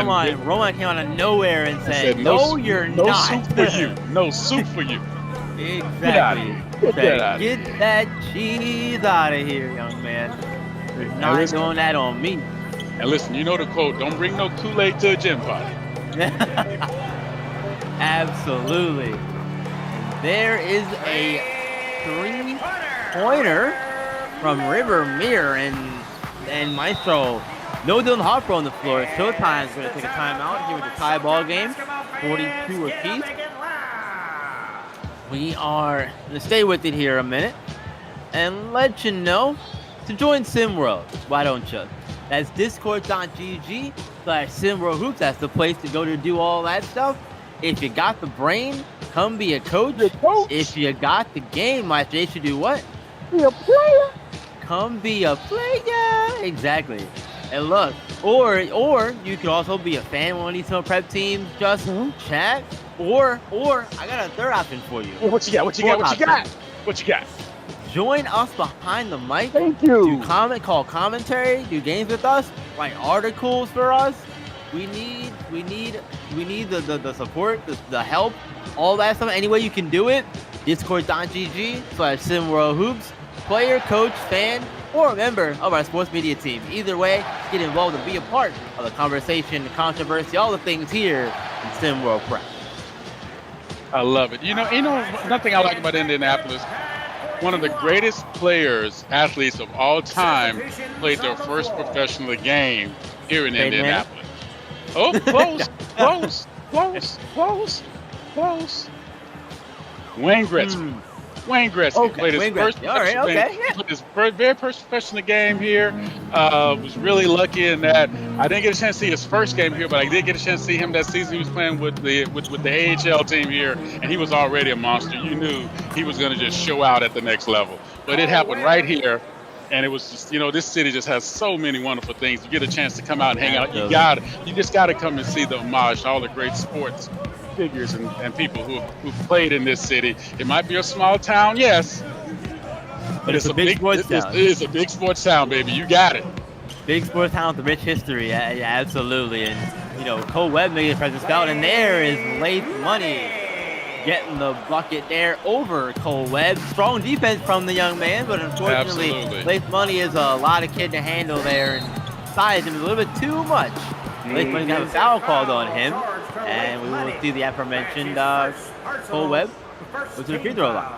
It's really interesting right now that we're seeing in the stripes without Dylan Harper on the floor. I wonder if they're trying to give him a breather, saving him for the sprint to the end. The race to the end. I'm going to give it a bad name to our playoff series here, but he's been playing so strong for him and hold him in to give him a break. And he's been off the floor now, I believe, for at least a couple minutes. Yeah, been a couple of minutes of playing time, maybe 4 or 5 minutes overall with all the stoppage and stuff like that. But if Indy can't let this get too far without him on the floor, because he's been the one known commodity for them tonight. Yeah, exactly. They can't let it get too far away. That's right. 100%, Maestro. They can't. And the thing about it is, now look, it's only a 2-point lead, so we're not freaking out just yet. But we've seen it plenty of times throughout the season where if Harper leaves the game, things start to fall apart for Indy, and against Showtime, I don't think you can allow that to happen. We'll see how they respond to Harper not being on the floor. But if it starts to get out of hand, starts to get to 6, 8 points, maybe you consider getting Harper back up and ready to come back in the game. Yes. As Woodman's a double team, Zion fires a 3. No good that time. Now but for right now, like I said, doing the job. Yeah, you know, the three was working for both teams earlier. They were well over 60%. That's not the case right now. And so what we're starting to see is now it's coming back to the field. It's coming back to the field. So now how do you make up for that? What do you do? Stay strong with your outside game, but then you start working it into the paint. Yep, exactly. You work it inside out as Alaric tries 3 of his own. That one did not go. As Ruben Matthew here on the perimeter trying to make something happen here. Has it back, and that's the matchup you want, him on Lee Alaric. And then, unfortunately, well, strong defense from Alaric is going to Alaric, I don't know what you're talking about. I don't know what you're talking about. I got some soul up in here for you. Yeah, that is not an easy task to guard a kid of Ruben Matthew's size, man. But it's River Mirror tying the game in the process. 2:15 left in the third quarter of play, and Israel Vines, yes sir, rattling in layup done. Way to take it. So the one way when you're a shorter player matching up with a larger player, especially down in the post, the only advantage you have is to match physicality, and that's exactly what Alari did in that particular play. Absolutely. We're gonna take a quick break, folks. Come right back. 48-46, Showtime in the lead. When they big, nice use in the spot, and everything we drop hot, whether you like it or not. So you can ball or block us or knock us, but you can never stop us. It's the city of mono blocked up, drunk knock droppers and boppers and officers banging screw.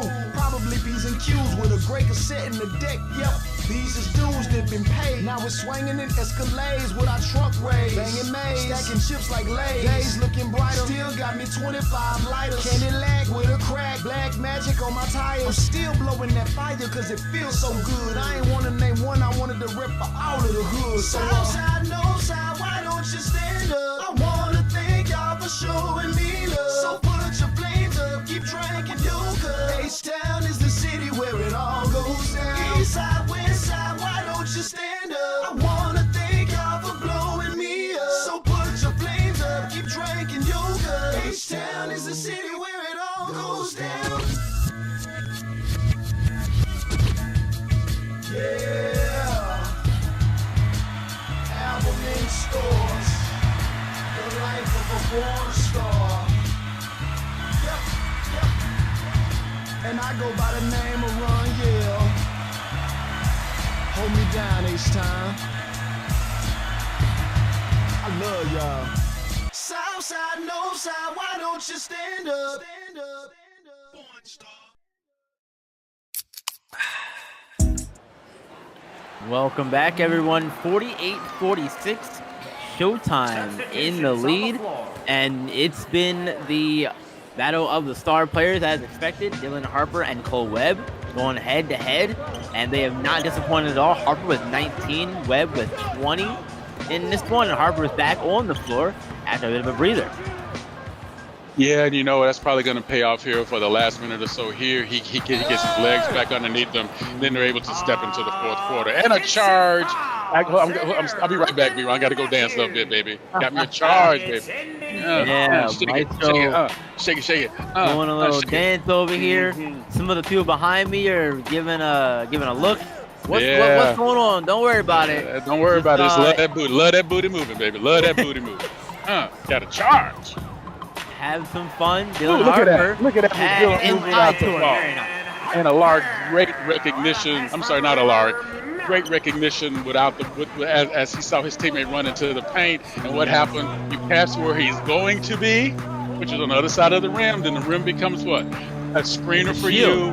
There you go. See, that's how you play that. That was great IQ by Dylan Harper right there. Exactly. Yeah, the pass and assist credit goes to River Mirror on that one. Yes, it was a very, very great pass inside, and there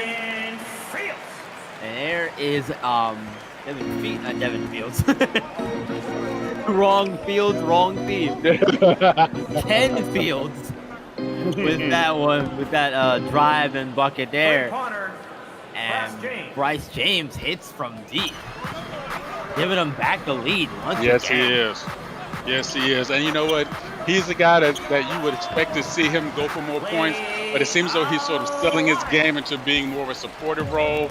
And I'm telling you, with his abilities and his talent, doing that, what is that going to mean? Everybody's going to get stronger around him. Exactly. And I think that Showtime has 2 stars. Some people don't see Bryce as a star player. I feel like he could be if given the leash to do it. But, you know, for now, he's in that supportive role, and it's working out so far for him. Is Dylan Harper used the screen and makes the rest look easy. Free lane to the basket, and what happened after that? An easy two-handed jam, and now a steal. Right, the other way. Last couple seconds here of the quarter ticking away.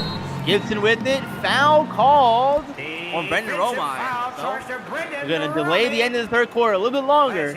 Andrew Gibson going to go to the line to shoot 2. Andrew Gibson, he likes contact, but he also played into that contact right there. That's what you want to see from a kid who says, look, I need to get myself kind of juiced up to get into this play. What did he do? He knew that he was going to be met with force on the other end, and he decided to also use his own force because he was going to win no matter what.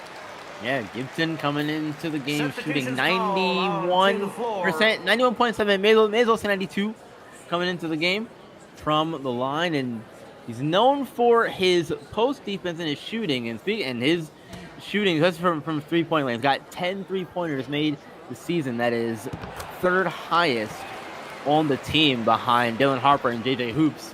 So he can shoot from deep, and he got both free throws to go there, and that is going to end the third quarter with a 3-point lead for the Stripes, 56-53. We are in store for potentially a great finish.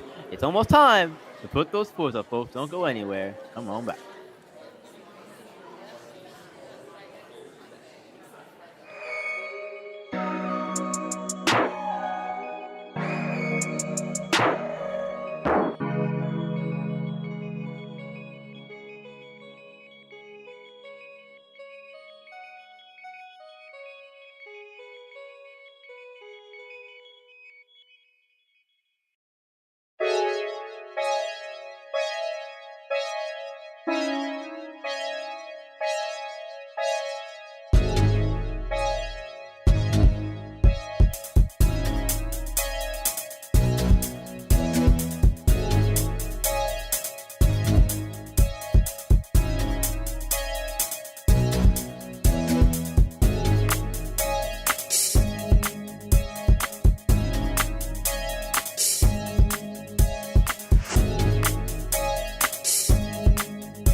Well, you know what time it is, folks.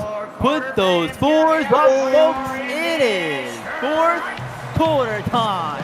56-53. Indy Stripes in the lead. Can they send the home crowd home happy? We'll get 8 minutes to find out. It's going to be more than the home crowd because they need to find a way to hang on to this so they can break this 4-game losing streak. And that must feel like an elephant sitting on their chest passing gas right now because there is nothing easy about a 4-game losing streak. No, absolutely not. They came in ready to play. Both these teams did, really. Showtime, rather. They're 1-4 in the last 5, so they're not playing too well either. But tonight, both these teams came to bring it. They're evenly matched across the board if you look at, statistical categories and all of that. And this has been one of those games where it feels like it's going to come down to who makes either a crucial mistake or who has the ball last and gets a clutch play in a clutch moment, that sort of thing. I once heard at a convention, as a matter of fact, here in Indianapolis, no less, a convention, Kurt Warner, great quarterback for the NFL Hall of Fame. Everybody knows his story. But he tells a story about his experiences in the Super Bowl. And it shows you how little things actually matter. All 3 Super Bowls, and when he said it, I remembered it. He said all 3 Super Bowls, he left the field in the lead, which means his team was winning. The two with St. Louis and then the one in Arizona, he actually left the field with his team in the lead. But in 2 of those Super Bowls that he lost, he never touched the ball again and ended up losing. So it looks like he lost those Super Bowls when he did everything he could do to put his team up. And it shows you at the greater the level, the smaller thing, and great 3-point shot right there. Like JJ JJ from Hoops, he just substituted in and made his presence known right away. But it just shows you as you move up levels, B-Ron, the smallest of things sometimes separate the good from the really good from the almost great, the great from the great, and then the greatest from the great. Exactly. Red getting the rebound, going up strong with it. Hook shot good, 61-53. Timeout on the floor, courtesy of Showtime. And Love his want to let you guys, I love what we're seeing so far, Maestro. And I want to take a minute to let everybody know that you're watching the game here on YouTube. Come on, subscribe to the channel, why don't you? Hit the like button, why don't you? Get those like numbers up, man. I want to see them be high. We got a good people in here watching the game tonight. Get those likes up, get that subscriber count up, and hit that notify button so you know when all of our shows, Maestro's, Dirty Shorts, Talking Dirty to Me, all that stuff comes on. And we're going to take a quick break anyway, folks. Come right back.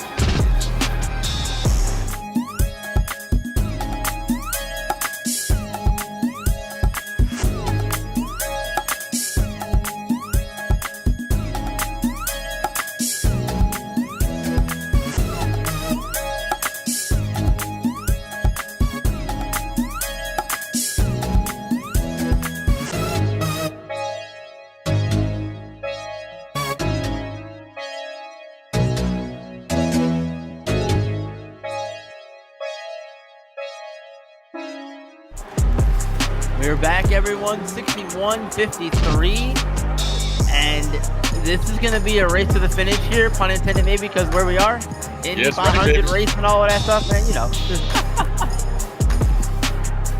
Man, and there's Cole Webb. I'm sorry, Cole Webb. Strong move on inside. He did a fake. Everybody bought it. What did he do? Used open space to the rim.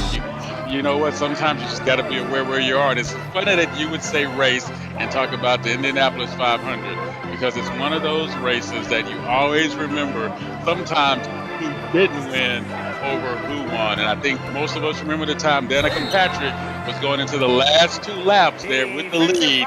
She ended up finishing up 7th because she was not aggressive. She didn't push her car to the end. And I know that she talks about how she regrets that all the time. So much history made at the Brickyards here in Indianapolis. I tell you, man, it's just a great town for sports all the way around. Absolutely, Maestro. You talk about, pushing your car to the limit and being aggressive and getting to the end of things here. We're in the final 5 minutes here of the 4th quarter. Do you start getting aggressive now? Or do you hold out a little bit longer, wait till that 3-minute mark, try to get aggressive? Again, we're going to play 8-minute quarters here. Get some more prep. So that margin for error, that makeup, you have less makeup time than you do in a traditional full regulation 12-minute basketball game. Exactly. And right here, B-Ron, I'm going to say it's about selective aggression, right? So if I'm in Indianapolis Stripes. Okay. Yeah, exactly. So, so what I'm going to do here is Indianapolis Stripes, what I'm going to do is, or Indy Stripes, apologize, I'm going to give myself a chance to maintain my lead by doing what? Making Showtime work to bring the ball to the floor, to take time off the clock, and to make them take as long as possible before they're able to get some kind of shot off, and hopefully it's a bad shot. But once I get that rebound, I'm also now going to be aggressive with how I take the air out of the ball, work myself into a good shot somewhere in the middle of the shot clock to give myself a chance. So part 1 is done now. You bring the ball up. You don't necessarily have to rush it. Give yourself a chance. Unless you get an open, clear shot, you wait and take your shot with, take it if you get it like that. But when you take it, you got to make it count. You got to make it count. Exactly. So, you want to be smart about when you're aggressive if you're in the stripes. On the other side, Showtime, I'm going to be aggressive to the point. I'm going to keep pushing. And, oh, by the way, the three's been working for me. I'm going to make it happen. Just like that. I believe that was a long 2, was it? I don't know if that was a 3. But the case here where I need to get the ball off the floor and get into a good shot as soon as possible. That man go again. Spin move. Yeah, that man go again. Got right past him, man. Gave him one spin, and that was it.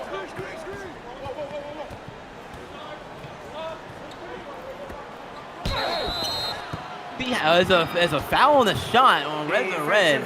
So Bryce James is going to go to the free throw line there, but you see how Indy is deciding to defend Cole Webb on the pick and roll there. They are trapping that pick and roll pretty much immediately. There was one possession. There was one time, 2 possessions ago, where they played a little bit off of Cole and let him come around the screen, and then they pressured him.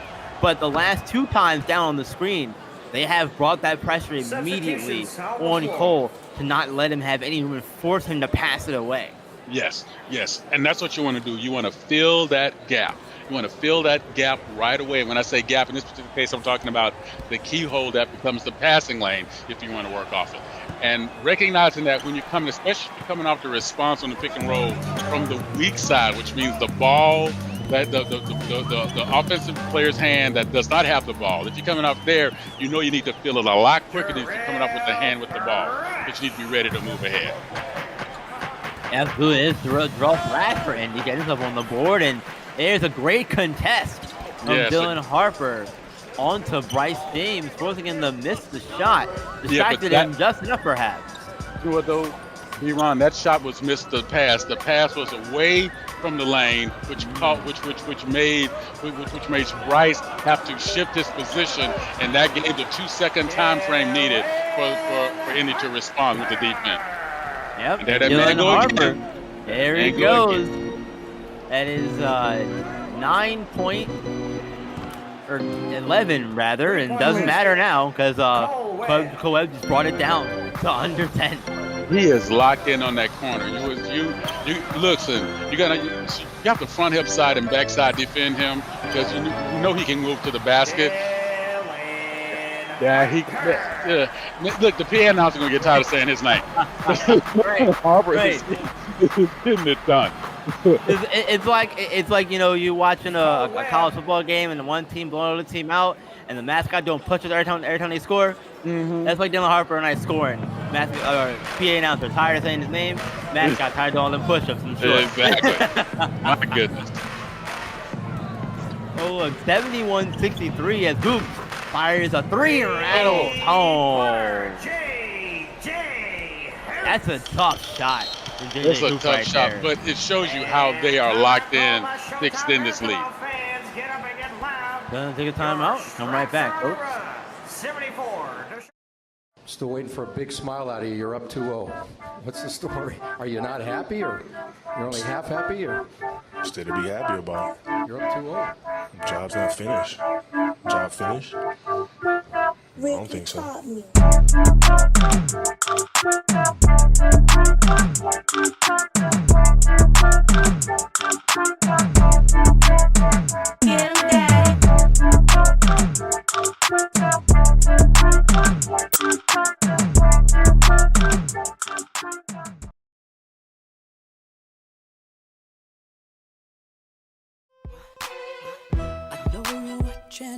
All over here, trying to find a way to come into my situation, but you should know this, it's all good to be cool. Taking care of my kids are fine. I got a lot and he's all mine. So you should know better than to think that you could ever put it down like that. It's good, loving I got it. If I need to hear it, I got fire. Make sure I'm the best.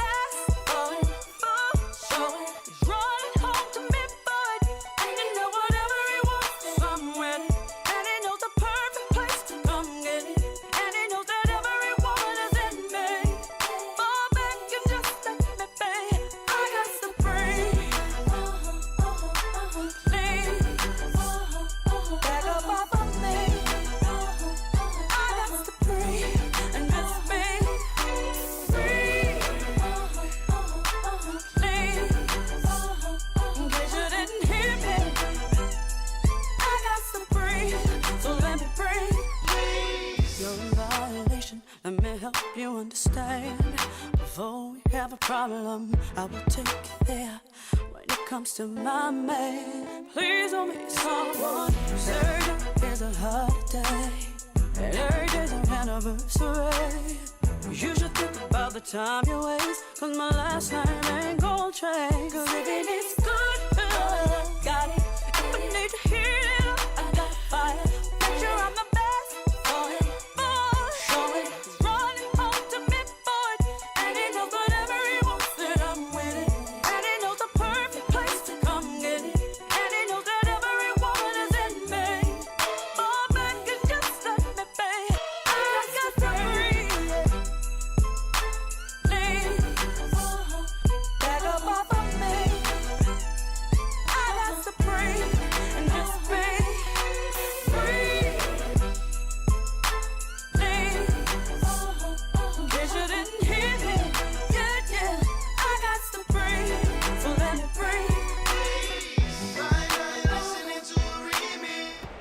Welcome back, everyone. 2:35 left in this one, and it's gotten away from Showtime here a little bit, Maestro. They've got to find a way to get back into it and in a hurry at this point. It's 25 left in this game. Absolutely. I know they're really itchy to try to get their balls into the basket, but they need to find a way to make that happen the right way and to be a lot smarter about their play. Yeah, exactly. And now's the time where that sense of urgency and that aggression we spoke about earlier is going to come into play more so for Showtime than it is for Indy. As if they can't find a way to fall back into it kind of quickly, they're going to have to try to do it all at one time. And we know you can't do basketball. There's no 9-point shot.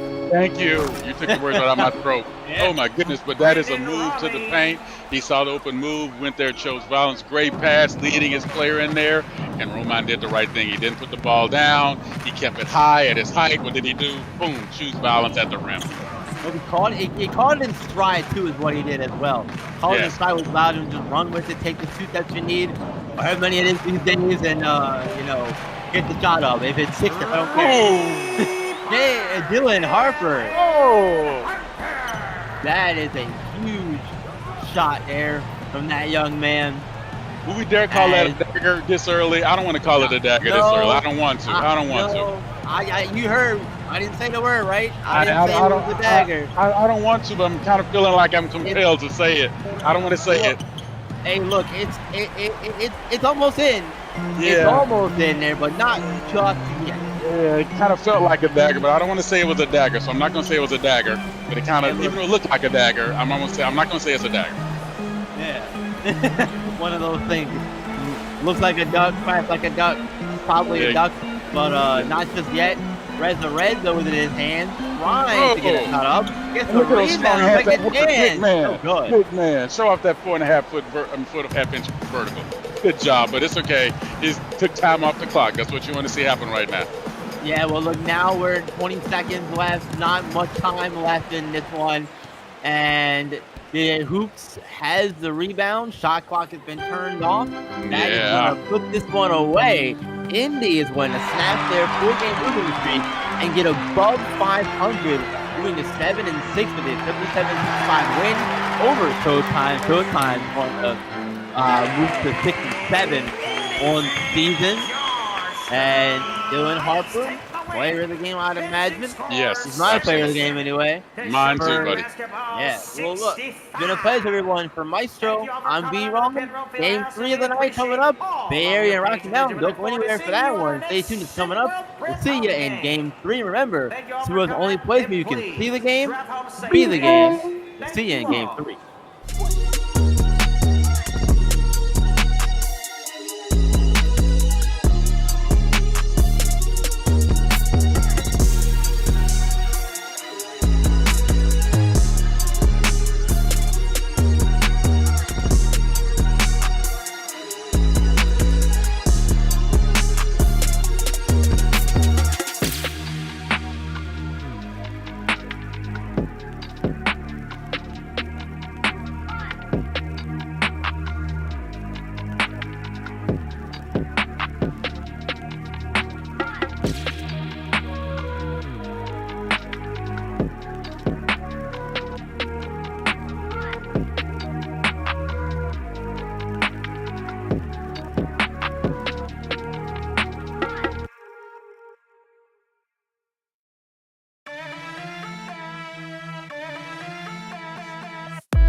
folks, we are back live here on SeaWorld TV. Welcome to Denver, Colorado. Rocky Mountain Monsters, just 4-8 on the season. They are hosting Bay Area Breakers. Rocky Mountain wearing their home yellow uniforms, Bay Area in their traveling teal and gray. You've got Lava behind the mic, and I am joined by Rick Blaze once again. Rick, we should have a good West Coast battle on our hands here tonight. Hey, I'm excited. Rocky Mountains and Bay Area. Hey, any team can win this game. Both teams are prepared. I expect a really good game tonight. I do too. I was, talking a little bit about this with some people before this game as we see, Justin Bell connects to get things going. Justin Bell is a player I like on Rocky Mountain. There are a lot of players I like on Rocky. Kind of can't believe they're only 4-8 on the season. Yeah, I mean they brought back most of their guys. It's a surprising shock that they're 4-8 right now. I'll be honest with you because their core is intact. Justin Bell is Justin Bell. They even have some other guys step up for them this season. I'm thinking maybe they went through a tough stretch of games in the beginning, playing some tough teams, and things going to start kind of even themselves out, and they're going to get back on track. At least that's my hope. That's my hope. That's my hope. That's my desire. Trey Hyman comes up with the tip on that jump ball. Bay Area looks to get on the board here on their first possession. Adonis Knight. Stink paid on him, gets mismatch. It into big. Got a mouse in the house. Yeah, That's easy money. Got a mismatch. That's easy money. Every time. Benjamin Alexander, he's the newest member of Rocky Mountain. This is just his second game, but at 6'3", he's not really physically prepared to take on the 7', 250-pound Trey Hyman. Yeah, Trey Hyman trying to baptize him and welcome to the league in a righteous manner right now. Good nice pass from Bell. Oh, when it's hot, you got to drop it. Juan McDougal the third finishes it, but the highlight there was that pass from Bell. Contributed to both buckets, splashed a 3, got an assist. Monsters up early. Ooh, reaching foul on Lucas Banks. He thought he had a clean steal there on Hyman. I thought so too. I like the activity from Lucas Banks early. They're gonna need these types of turnovers from Bay Area to get some extra possession on offense. Inbound comes to Adonis Knight. Ooh, close to stepping on the line there, turning it over. Shot clock winding down to 5 seconds. Area needs to get a shot up here. Just gonna have to try something. Will not go. Lucas Banks rebounds up the other way. Comes Rocky. Ooh. Good move. Thanks. And that foul. It's a good foul, man. You know how I love a good hard foul that doesn't give you the and one opportunity. That's a good foul, baby. Make him earn 2 at the line. I'm down with that. Make him earn it. Now, Lucas Banks is pretty automatic. He is yet to miss 5 for 5 from the free throw. You just jinxed me. It's coming now. Let's see. You just jinxed him. My jinx game has been terrible this season. I have not jinxed anybody yet, and I still haven't. Look at that. Hey, he gets 2. This second one is going to be off because you jinxed him, man. I feel it. We will see. Lucas Banks. He's a SimWorld veteran, 6'8", 200-pounder out of Miami, Florida. He's actually the third leading scorer on this squad, averaging 10.3 a game. Look at that! I told you. First B run with the international teams. Sorry. Now you with Lucas Banks. My apologies to Lucas. My apologies to Coach Robinson. Trey Hyman. Always Trey Hyman doing Trey Hyman stuff. The game comes really easy to that guy. I mean, he's 7 foot. Yeah. He's one of those guys where the projection on what he can be is a wide range. I don't say that about many players. But at 7 foot, he moves like a gazelle for a guy his size. And he punishes you underneath the paint like a Shaq. But he moves like a Zion Williamson. But if he gets a jump shot, he might become more like a Giannis. So it's really hard to tell what this young man can be. His future's really bright, I know that. Yeah, I completely agree. I mean, he's kind of like a 7 foot Larry Grandmama Johnson. Some of the older basketball fans who may be tuned in. Larry Johnson from the Charlotte Hornets and UNLV days. Nice dish there. Oh, yeah. The only man I ever respected that wore a skirt. Period. I've never respected a man, any other guy that wore a dress than Larry Johnson. The only guy. Justin Bell, 3 on the way. Can't get that to go. And Trey Skies for the rebound. One matchup I think people should be watching tonight. Quan McDougal against Trey Hyman. That's 2 pivots for these 2 teams. McDougal is a good player. He's too small. He's too small, man. Look at that. That's too small. Hey, man, Trey Hyman going to have 30 points tonight. I'm going to be disappointed if you don't. It's as simple as that. That whole team is McDougal at 6'9", is their biggest guy, and he's way too small. Ooh, there is a swat by Hyman. Let me have that play. McDougal gets it back. I didn't say he couldn't dunk, though, E. McDougal's a good little player, actually. 6'9", 190-pounder out of Montana, averaging 7 points. Planters, anyone? He put his. Never mind. It was all in his face. E. That wasn't gentlemanlike at all. Wow. Oh. Salty. Downright. Downright inconsiderate.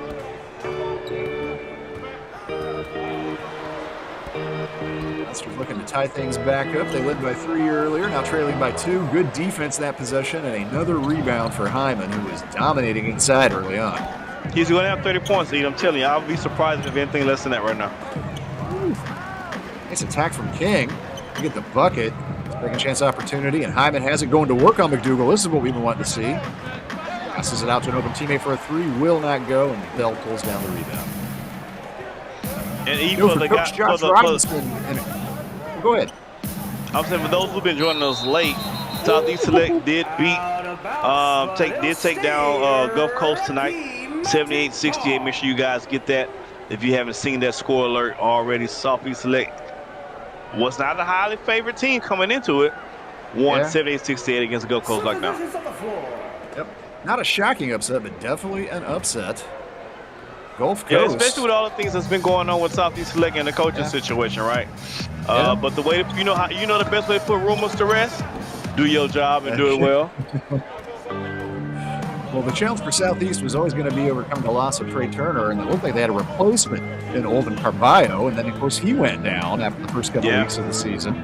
I think it's actually pretty impressive what Southeast has been able to manage considering all the adversity they've had. I know we talk about something else, but if Trey Hyman ever develops that jump shot, oh my God, the world is going to be in trouble, Craig. I mean, the whole world, Craig. Good 3. I don't know who's up. 250, athletic, powerful inside, swatting shots, and hitting from outside. I don't know who the comp for that is exactly. I have no idea. He doesn't have a comp right now. He doesn't have. I don't say that about many players, but he doesn't have a comp right now.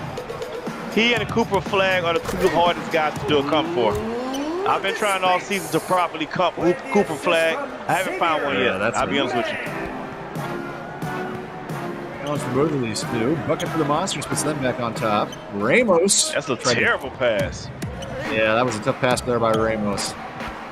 Doesn't cost him, though. Able to hit the transition bucket. Ramos now going to crank up a 3. Get it to go. Was that Juwan Harris? Oh, was that Harris? Excuse me, I misidentified him. I thought that was Ramos. Either way, it's a 3-point bucket for Bay Area, and they go back on top by 1 with 90 seconds to play first quarter. As first quarter here, Rick, and look at Justin Bell. That's my guy, man. He's been struggling a little bit. I got to call out. I love Justin Bell, but he's been struggling, man. He's been struggling hard, but we'll talk on the other side of this. We're going to take a little break in the action. 1:21 to go. Opening quarter. Monsters up by 2.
Pulled the tape back, got confirmation that was Juwan Harris who splashed that 3 a minute ago.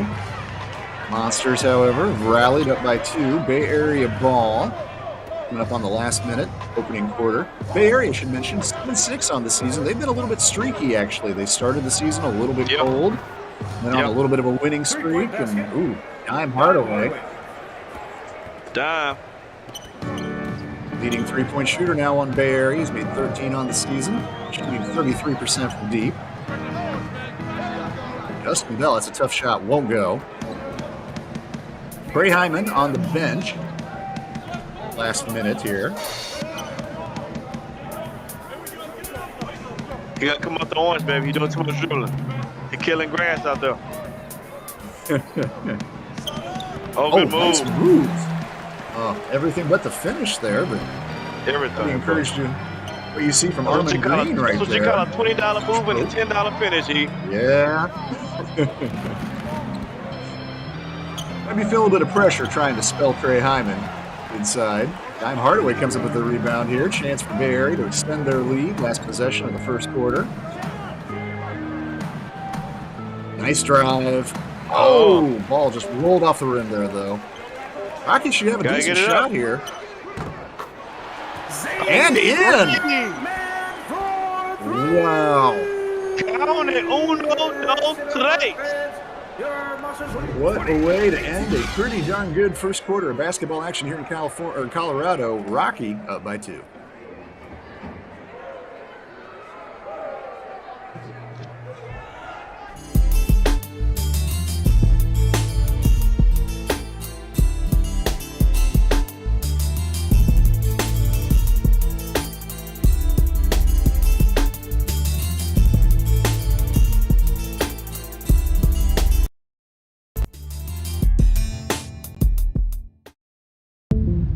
You're a man of style. Children drive Hummers. You're not a child. You're a big boy. Introducing Big Boy Tricycles by Carl Anthony Towns. When I was a kid, I never got a tricycle. Now that I'm an adult, I created my own line. Harness the power of threes. Style, elegance, and youth. Big Boy Tricycles by Carl Anthony Towns. I'm an adult on a baller tricycle.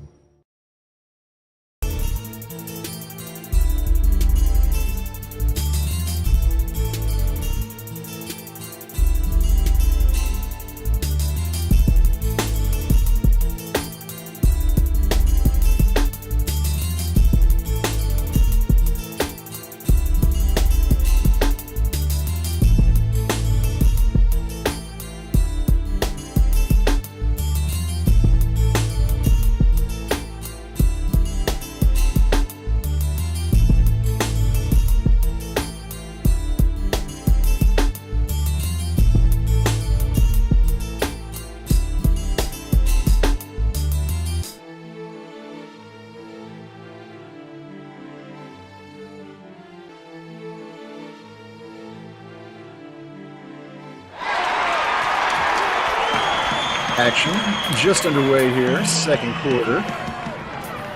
Trey and Sean Hyman back out on the court. Trey has the ball. He had 8 points and 6 boards in a big first quarter. Bay Area wasn't enough for them to take the lead, however. Oh, and look at that. Nice drive. That's Adonis Knight. I like Adonis Knight's game. He's not flashy, he's not loud, but it's an 8.9 per game. Shoot a little from outside. Nice block there by Ramos. Chance for Bay Area to retake the lead, and they do. Adonis Knight. Back-to-back buckets from Knight. Adonis is a 6'5" forward out of San Francisco. Ooh, turnover there. All the way. Look at Trey. Look at him run the court and finish. You know what it is? What's that, Rick? Easy money, E. Easy money. Well, if it don't make dollars, it don't make sense, Rick. DJ Quick taught me that years ago. Gonna get a bucket on this and a little run here potentially for Bay Area. 4 straight from Knight. He's gonna take another. Oh, way short on that one. However, gets his own rebound. Man, Oh, that's terrible defense by Rocky Mountains. Chance. I mean, the guy shot his own jump shot, got his own offensive rebound, had a chance for a layup. I'm not liking Rocky Mountains defense right now at all. I don't like that 3 ball though. Yep. 3 from Justin Bell. Justin Bell, only a 30% shooter from deep, but he has been canning from outside tonight. And oh my God!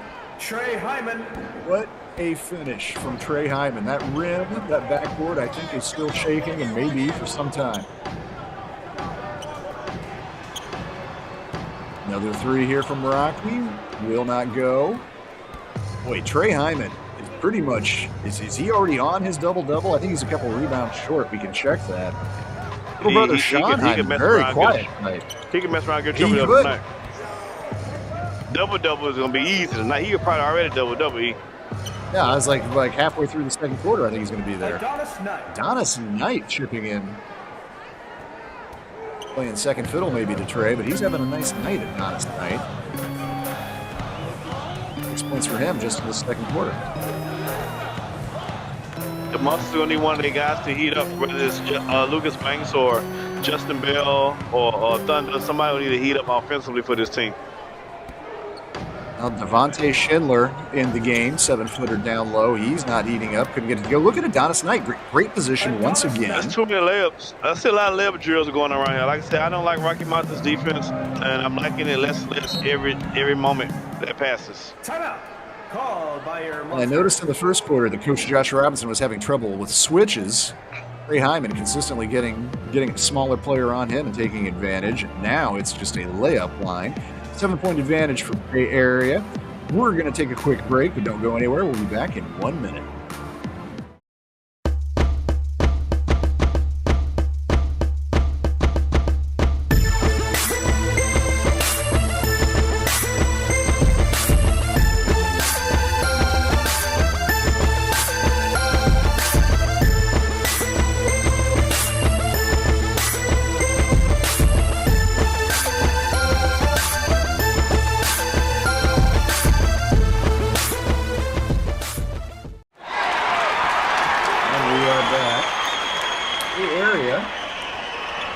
Opened up a nice little lead here, looking to extend it.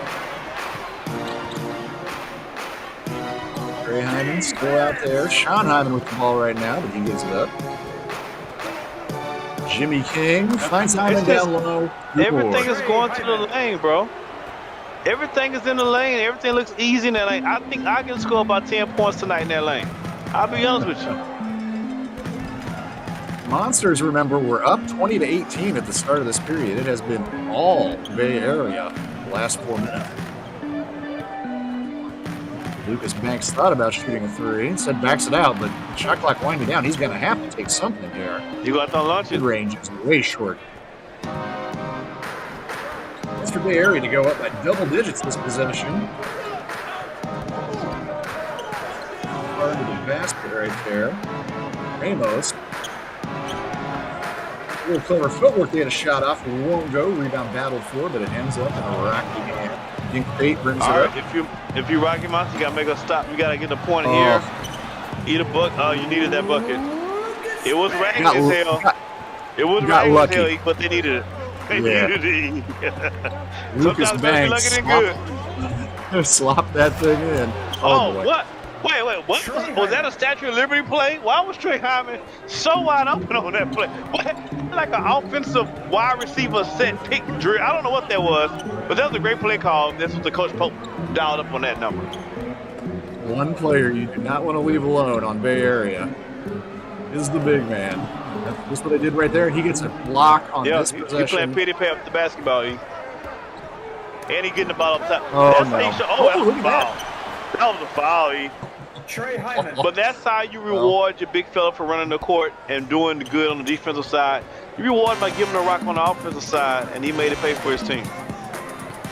Trey Hyman, great player. I don't think anybody would really argue that, he's not in the top 10 in World Prep. But I think this is his best performance of the season I've seen. For the first quarters of this one. I don't think I know of I haven't personally witnessed him play a game that I think he's played any better than what we've seen tonight. Good shot Both by ends of the Lucas. court. I tell you what, Rocky Mountain gonna have to do something about this entire Bay Area team because they gotta get some stops. And Bay Area's been getting whatever shot they want. Like right now, look, they get whatever shot. Every shot they're getting is to the basket. It's a beeline to the basket. It's open like Walmart, aka 7-Eleven. It's all night long. Juan McDougal, I said to keep an eye on that matchup. He is not faring well trying to cover Trey Hyman. He has the ball here trying to get some revenge of his own. Good pass. Puts it out for a corner jumper. Benjamin Alexander. New face. You can't go basket for basket, or you got to get a stop. No. Timeout. Called by We Bay cannot. Area. Well, thank you for sticking around. Last game of the night tonight. Hope you enjoyed the earlier action. We are going to have a couple days off here on SimWorld TV, but we are coming back on the weekend on Saturday.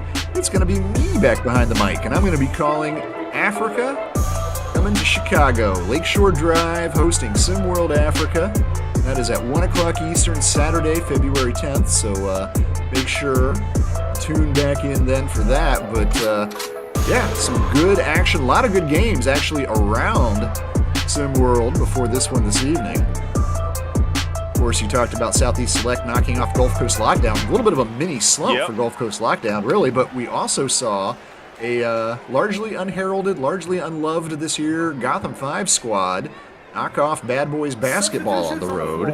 I'm impressed with that. Yeah.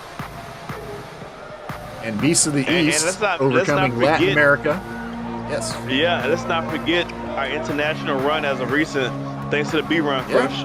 B-Run curse. So we have that going on too. So a lot going on in SimWorld, man. Make sure you guys stay tapped in. Every day is a different day, a new day, and there's something crazy going down every single day. That's why you need to be tapped in. Well, defensive shortcomings have exposed Rocky tonight.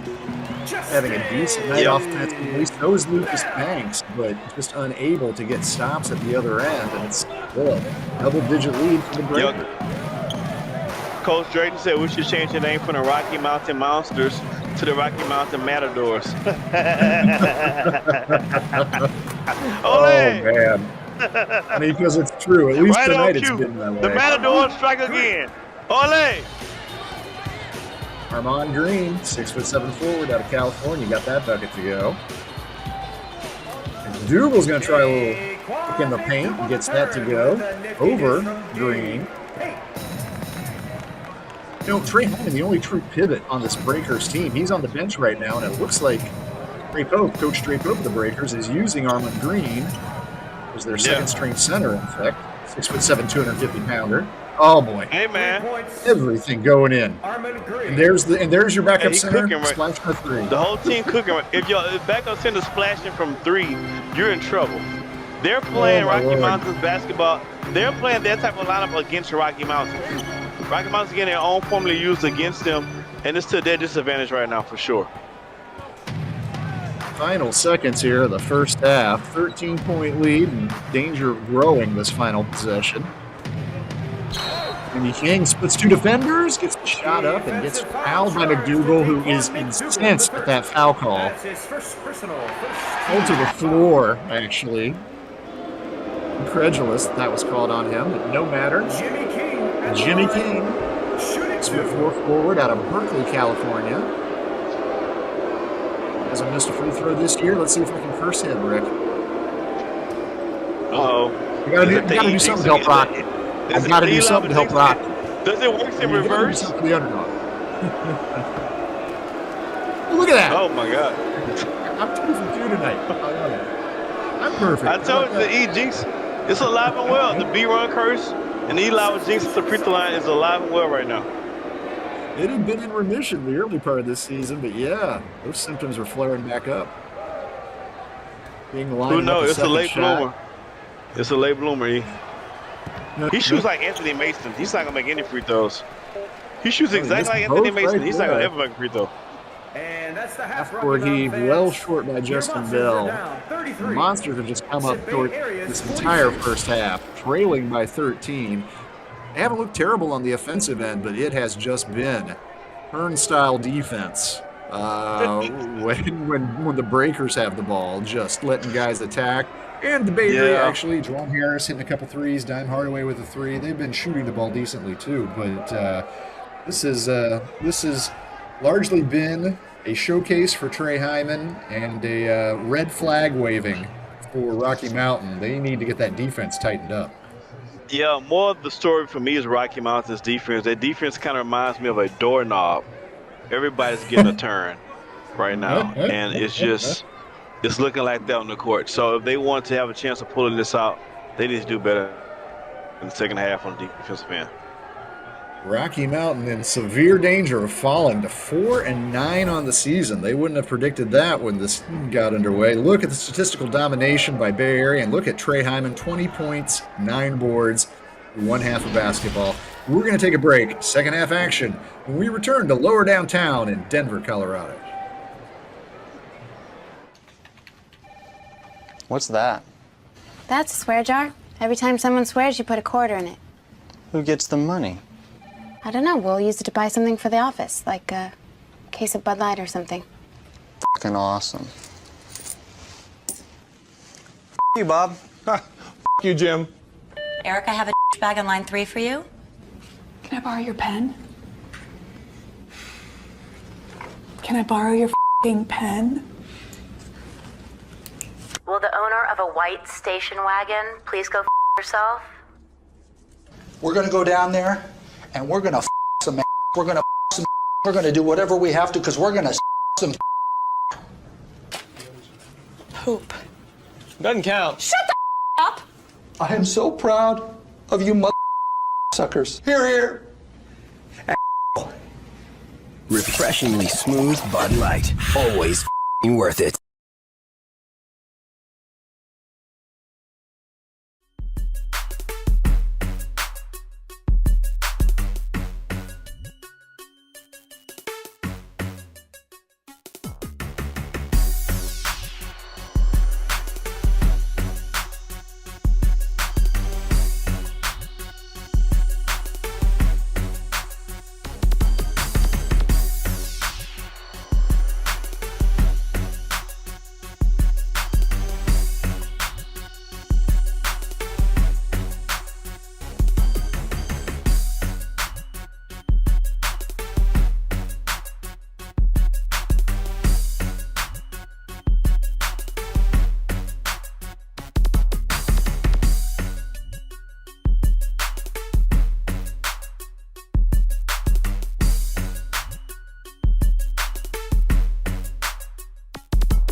13-point deficit for the home club. Rocky Mountain just lost the plot, basically, in that second quarter. The defense hasn't been there all game, but boy, did they come apart. Can you take a 2-point advantage going into the period, come out down 13. Bay Area has the ball. Looking to add to it right here. Yeah, and it's all going to determine on Rocky Mountain's defense. That's a good. Hey, they came out here with a good. Oh my God, you can't give the first. You can't give us the second chance. Oh my God. Oh, good deal. We're gonna get a third chance. Help! You gotta help yourself. If you're Rocky Mountain, baby, help yourself. Y'all playing really good defense right now. Y'all can't be giving third and fourth chances though. Well, Bay Area should come up empty on that possession.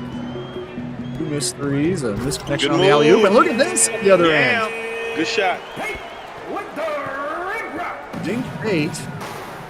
Pate averaging 14 points, more than 4 assists per contest. Let's see if Rocky Mountain get another stop here.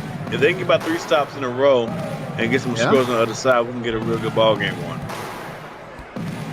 And if I'm Bay Area, I'm looking for big number 34. As simple as that. Or that too. That works too, I guess.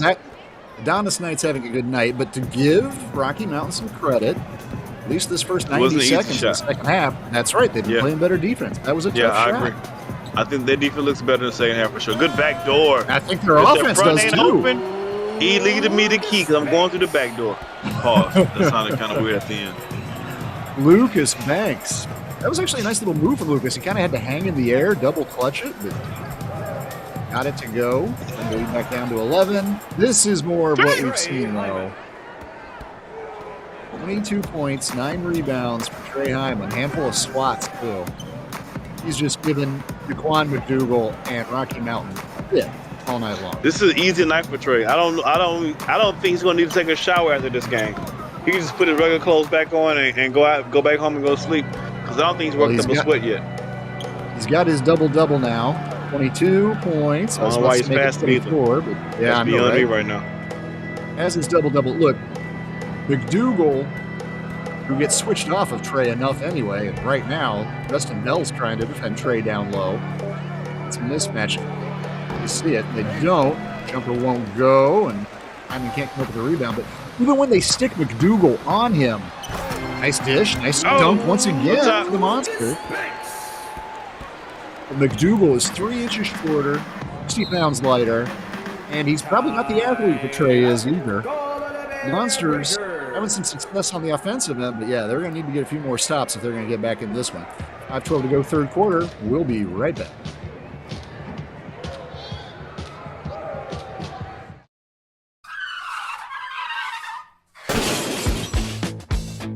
SimWorld presents Around the Table with E and the Fat Man.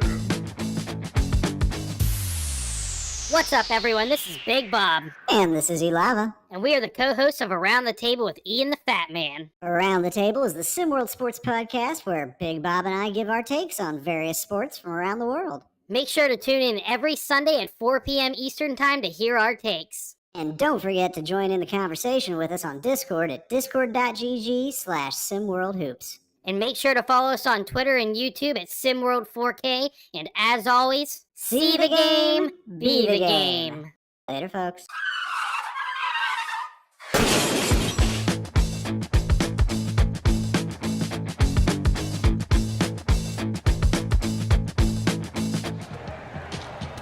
And we are back. Bay Area ball, Bay Area lead. Crowd's still in this one. You see them right there. They haven't given up hope yet, but need to see a little defensive intensity for the team out there in the yellow. Yeah, now with the Rocky Mountain, they're going to have a shot because they have the ability offensively. That's not in question. Their ability to stop anybody defensively right now is why they're behind by so many points. But if they can get a couple of stops and get hot offensively, they can turn this around in a minute, in a New York minute. Oh my God. Put the AC down. Look over. Banks didn't draw anything on that shot. I think for the home team is a merciful break under these circumstances. You don't have to hear the air ball chants, but that would have been big if Lucas Banks. Yeah, well. Oh, step back. Well, Bay Area, it's a combination of the fact that the Monster defense has been a little bit better, and Bay Area just not hitting shots like they did that opening half. At least the first 4 minutes of this third quarter. I mean, Trey Hyman has, what, 22 and 10? If I'm Bay Area, I don't see me going nowhere else but number 34 on the offensive side of the ball. He's not out there right now. Adonis Knight is, and he's attacking. He's had a real nice game, but he can't get his shot to go either. If you rock him out, this is your chance then. If big number 34 is out the game, it's your chance to cut down to their lead. Well, ironically, they've been getting it done on defense last few possessions. Offense has been the problem, but there you go. 9-point game. Closest it's been in some time. Ramos going to work. He's got Banks on him. Lucas Banks have been big for them today, especially from the scoring department. Yeah, Bay Area just looks disjointed. Shot clock down to 3. They're just going to chuck something up here. It's going to be Adonis Knight. That's probably who you want to take it. But that's a tough shot he just made, bro. Adonis Knight has been balling tonight. Timeout called. Josh Robinson, Rocky Mountain. Right back.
Rocky Mountain definitely has found a pulse in this third quarter, but the score not that much different from where we were at the halftime break. And in fact, well, that bucket there cuts it down to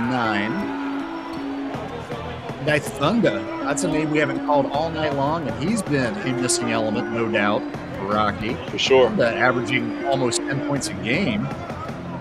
Talented youngster out of Indiana. Yeah, he saw that real hot. Good shot, by the way. What? I could have sworn he had a foot on the line, but I guess the refs know better than me, and it's their say-so that matters in the end anyway. You know, there's one argument you're not going to win. There's 2 arguments you're not going to win. No. One with your wife, and the second one with the zebras. Well, the home team definitely not getting the call. See, that I thought was a 3, but just called a 2. 1-point ball game. Ray Hyman still getting a rest. Oh, put him in the mix. Oh, he missed Green He missed the dunk. Armand Green ended up on the floor on that one. No damage done. Here come Bay Area once more. Dime Hardaway going to work.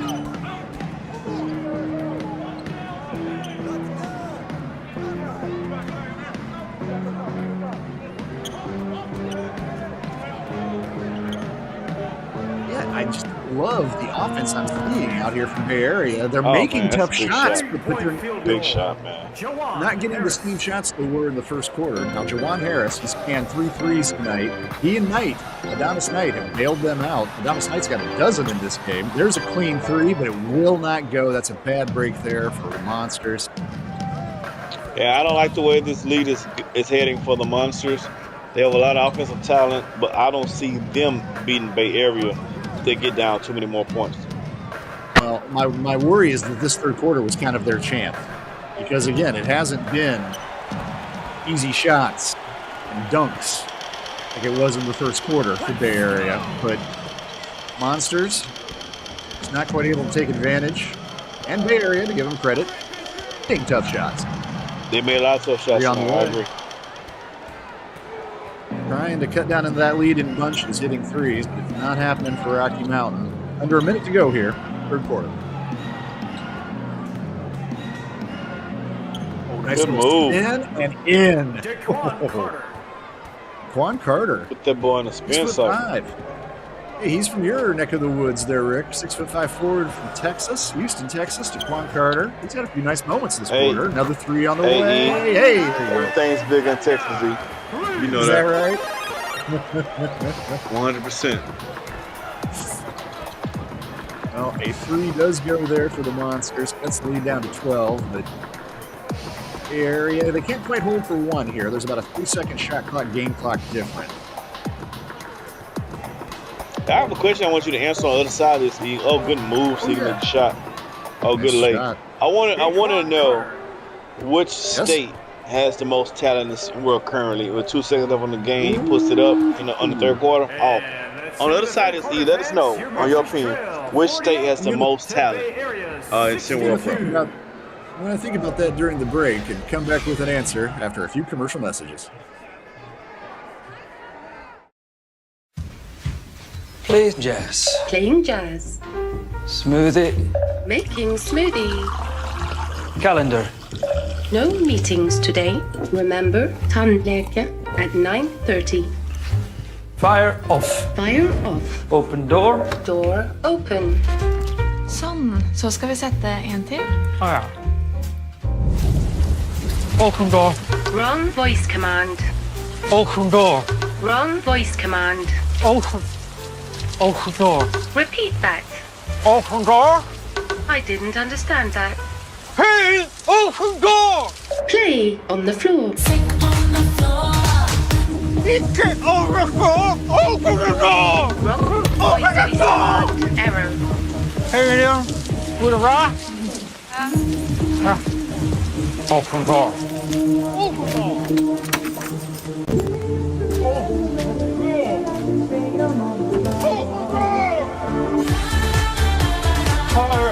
Higher volume. Higher.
Big lead for Bay Area. It is Rocky Mountain ball, but they trail by 14, trying to come back here. Final 8 minutes of this game. And Rick, we left people with a cliffhanger going into this fourth quarter, talking about the states that are the best. And, you know, I did a little bit of thinking. I don't know how to put anybody above Texas and California. I still feel like they're your top two, but you have two other states at worst and give an honorable mention to. One of them might surprise you, one of them might not. One that might not surprise you, Florida. I think Florida is in the conversation. The other one, they're not deep, but they're top-heavy with talent. North Carolina. North Carolina. You know, Cackalack has been slowly on the rise as far as talent here in SimWorld Prep. I feel like every person that's from Carolina has made an impact in SimWorld Prep. So I don't think they're, like you said, I don't think they're super deep, but the people that they do have has made an impact. Yeah, that's right. North Carolina. No, we're talking just the state of North Carolina. Well, the Carolinas in general, right? Yeah. Yeah, well, I mean, that would help with the depth. That would help with the depth, I'll say that. Oh, boy. Trey Hyman. Trey Hyman continuing to pad his stats. But so Easy who do you have, money. Rick, as the top two? I am slightly biased. I'm going to say Texas. I think Texas may not have the top 5 guys in SimWorld Prep, but I think their depth, as far as how many players are impact players in SimWorld Prep, I think Texas for sure. Ramos hits the 3. The lead is now a game high 19 points. We're hoping to see maybe a rocky rally here, but well, all right. Maybe Justin Bell and friends can get it done. It got to be on the defensive end, E. I mean, these threes are just that's just cute. E. You can't look at this. Look at this. Boy. My man is having an exhibition out here. It might as well be Trey Hyman versus Trey Hyman right now.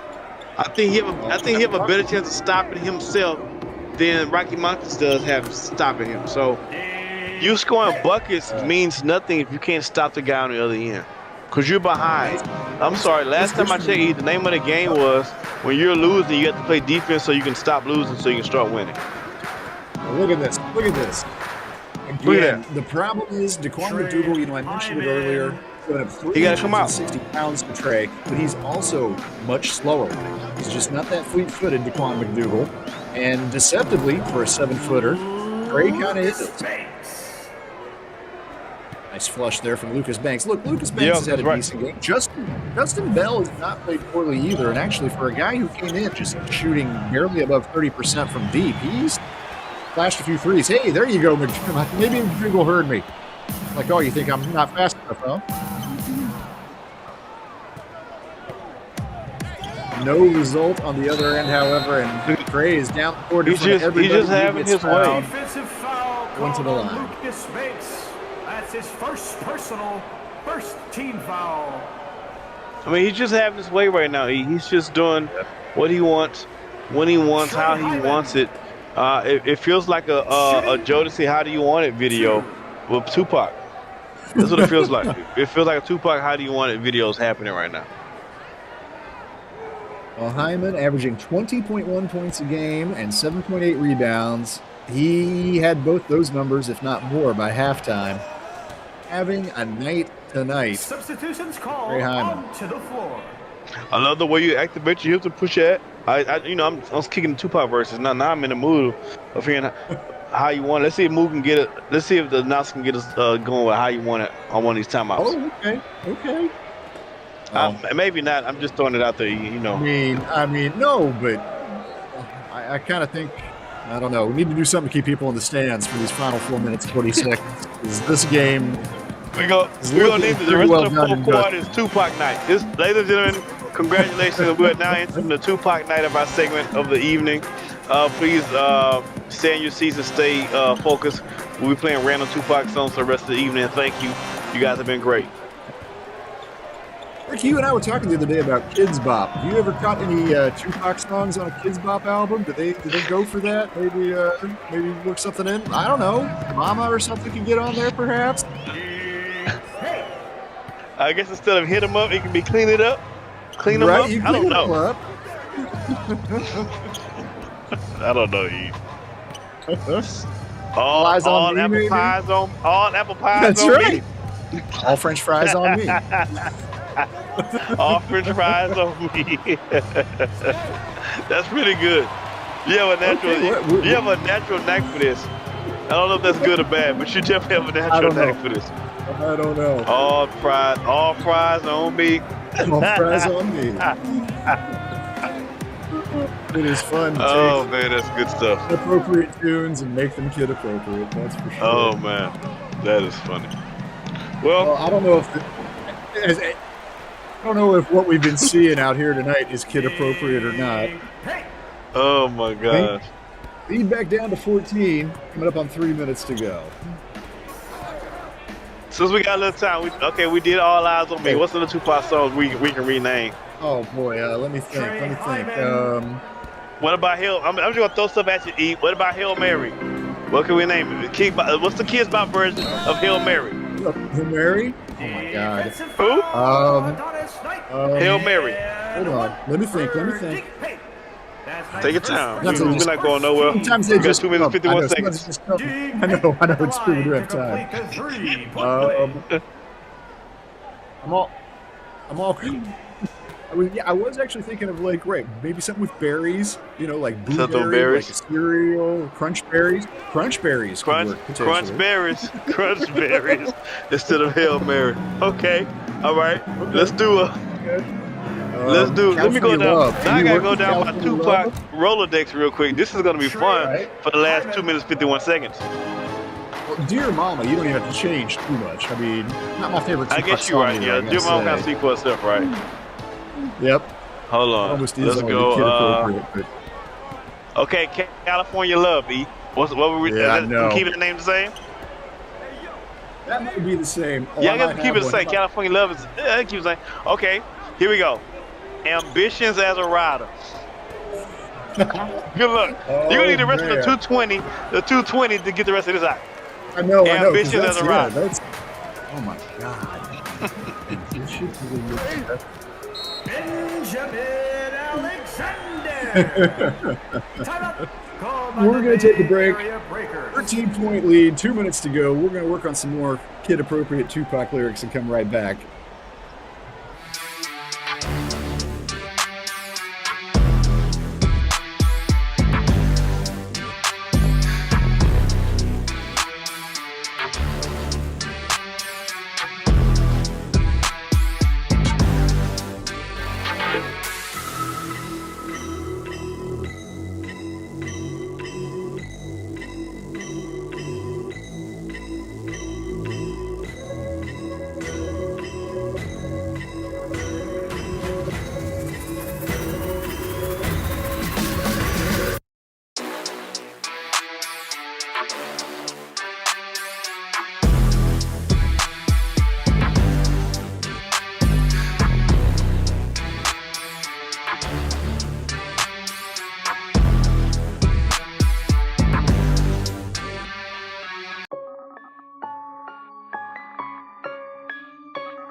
Boy.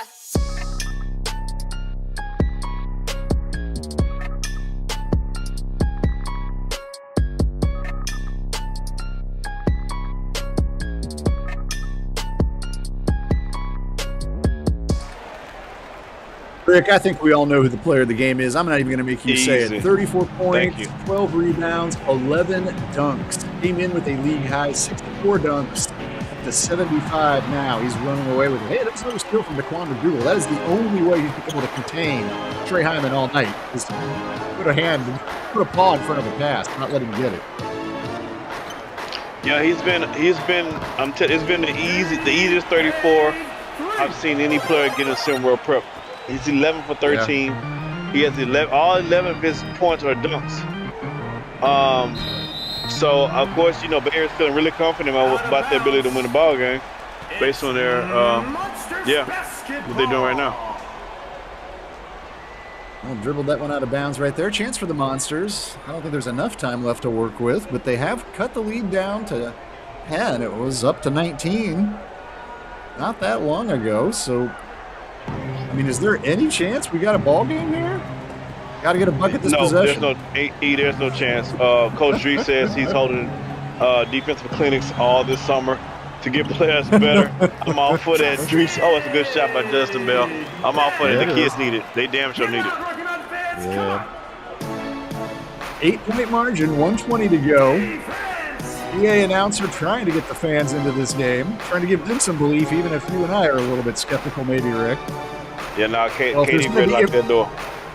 If there's even a 2% chance of something happening here, we need to get a stop. Only thing I believe in 2% is my milk. Oh boy. 3. Well, Sean Hyman. Not for the first time tonight. A tough job. Really, the first time we've called Sean Hyman's name. Sean Hyman averages 10.6. He hasn't had to do much. He's let Big Brother just do all the work. Yeah. Why not? Trey's on the 40-ball watch right now. He's still on 34, but 44 seconds left. Who knows? Anything is possible. He can get 36 right here. Oh, he comes up with another rebound there off the block shot. Trey Hyman. Good pass. 16 for 18 from the field tonight. I mean, just a dominant performance. Well, Quan McDougal underneath the hoop. Trying to work against Get that out Trey. of here, There's boy. the third block of the night for Trey Hyman. Bring He's no got a Kool-Aid, steal. no gin He party. is not. Trey has also not turned the ball over. He's just, I mean, if he was a quarterback, his QB rating would be 156.7 or whatever that weird number is. That was the 100%. max you can get. 100%. Speaking of, I mean, Epo, he's get been out of who you got for the Super Bowl this Sunday? Hey. Who's pulling it out? I love it. That's a great way to end. And you know, the Bay Area team won tonight. On Sunday, the Bay Area team's going to win again. San Francisco, I think, is going to pull it out. Yep, that's my prediction. Well, I predicted a little bit better game here tonight, but Trey Hyman wasn't having it. He is your MVP. He's your star of the game. Breakers improved to 8-6. Monsters fall to 4-9. Thank you for being with us tonight. Remember to come back Saturday, 1 o'clock Eastern, for more SimWorld TV action on the only place where you can see the game, be the game. This has been a presentation of SimWorld Sports.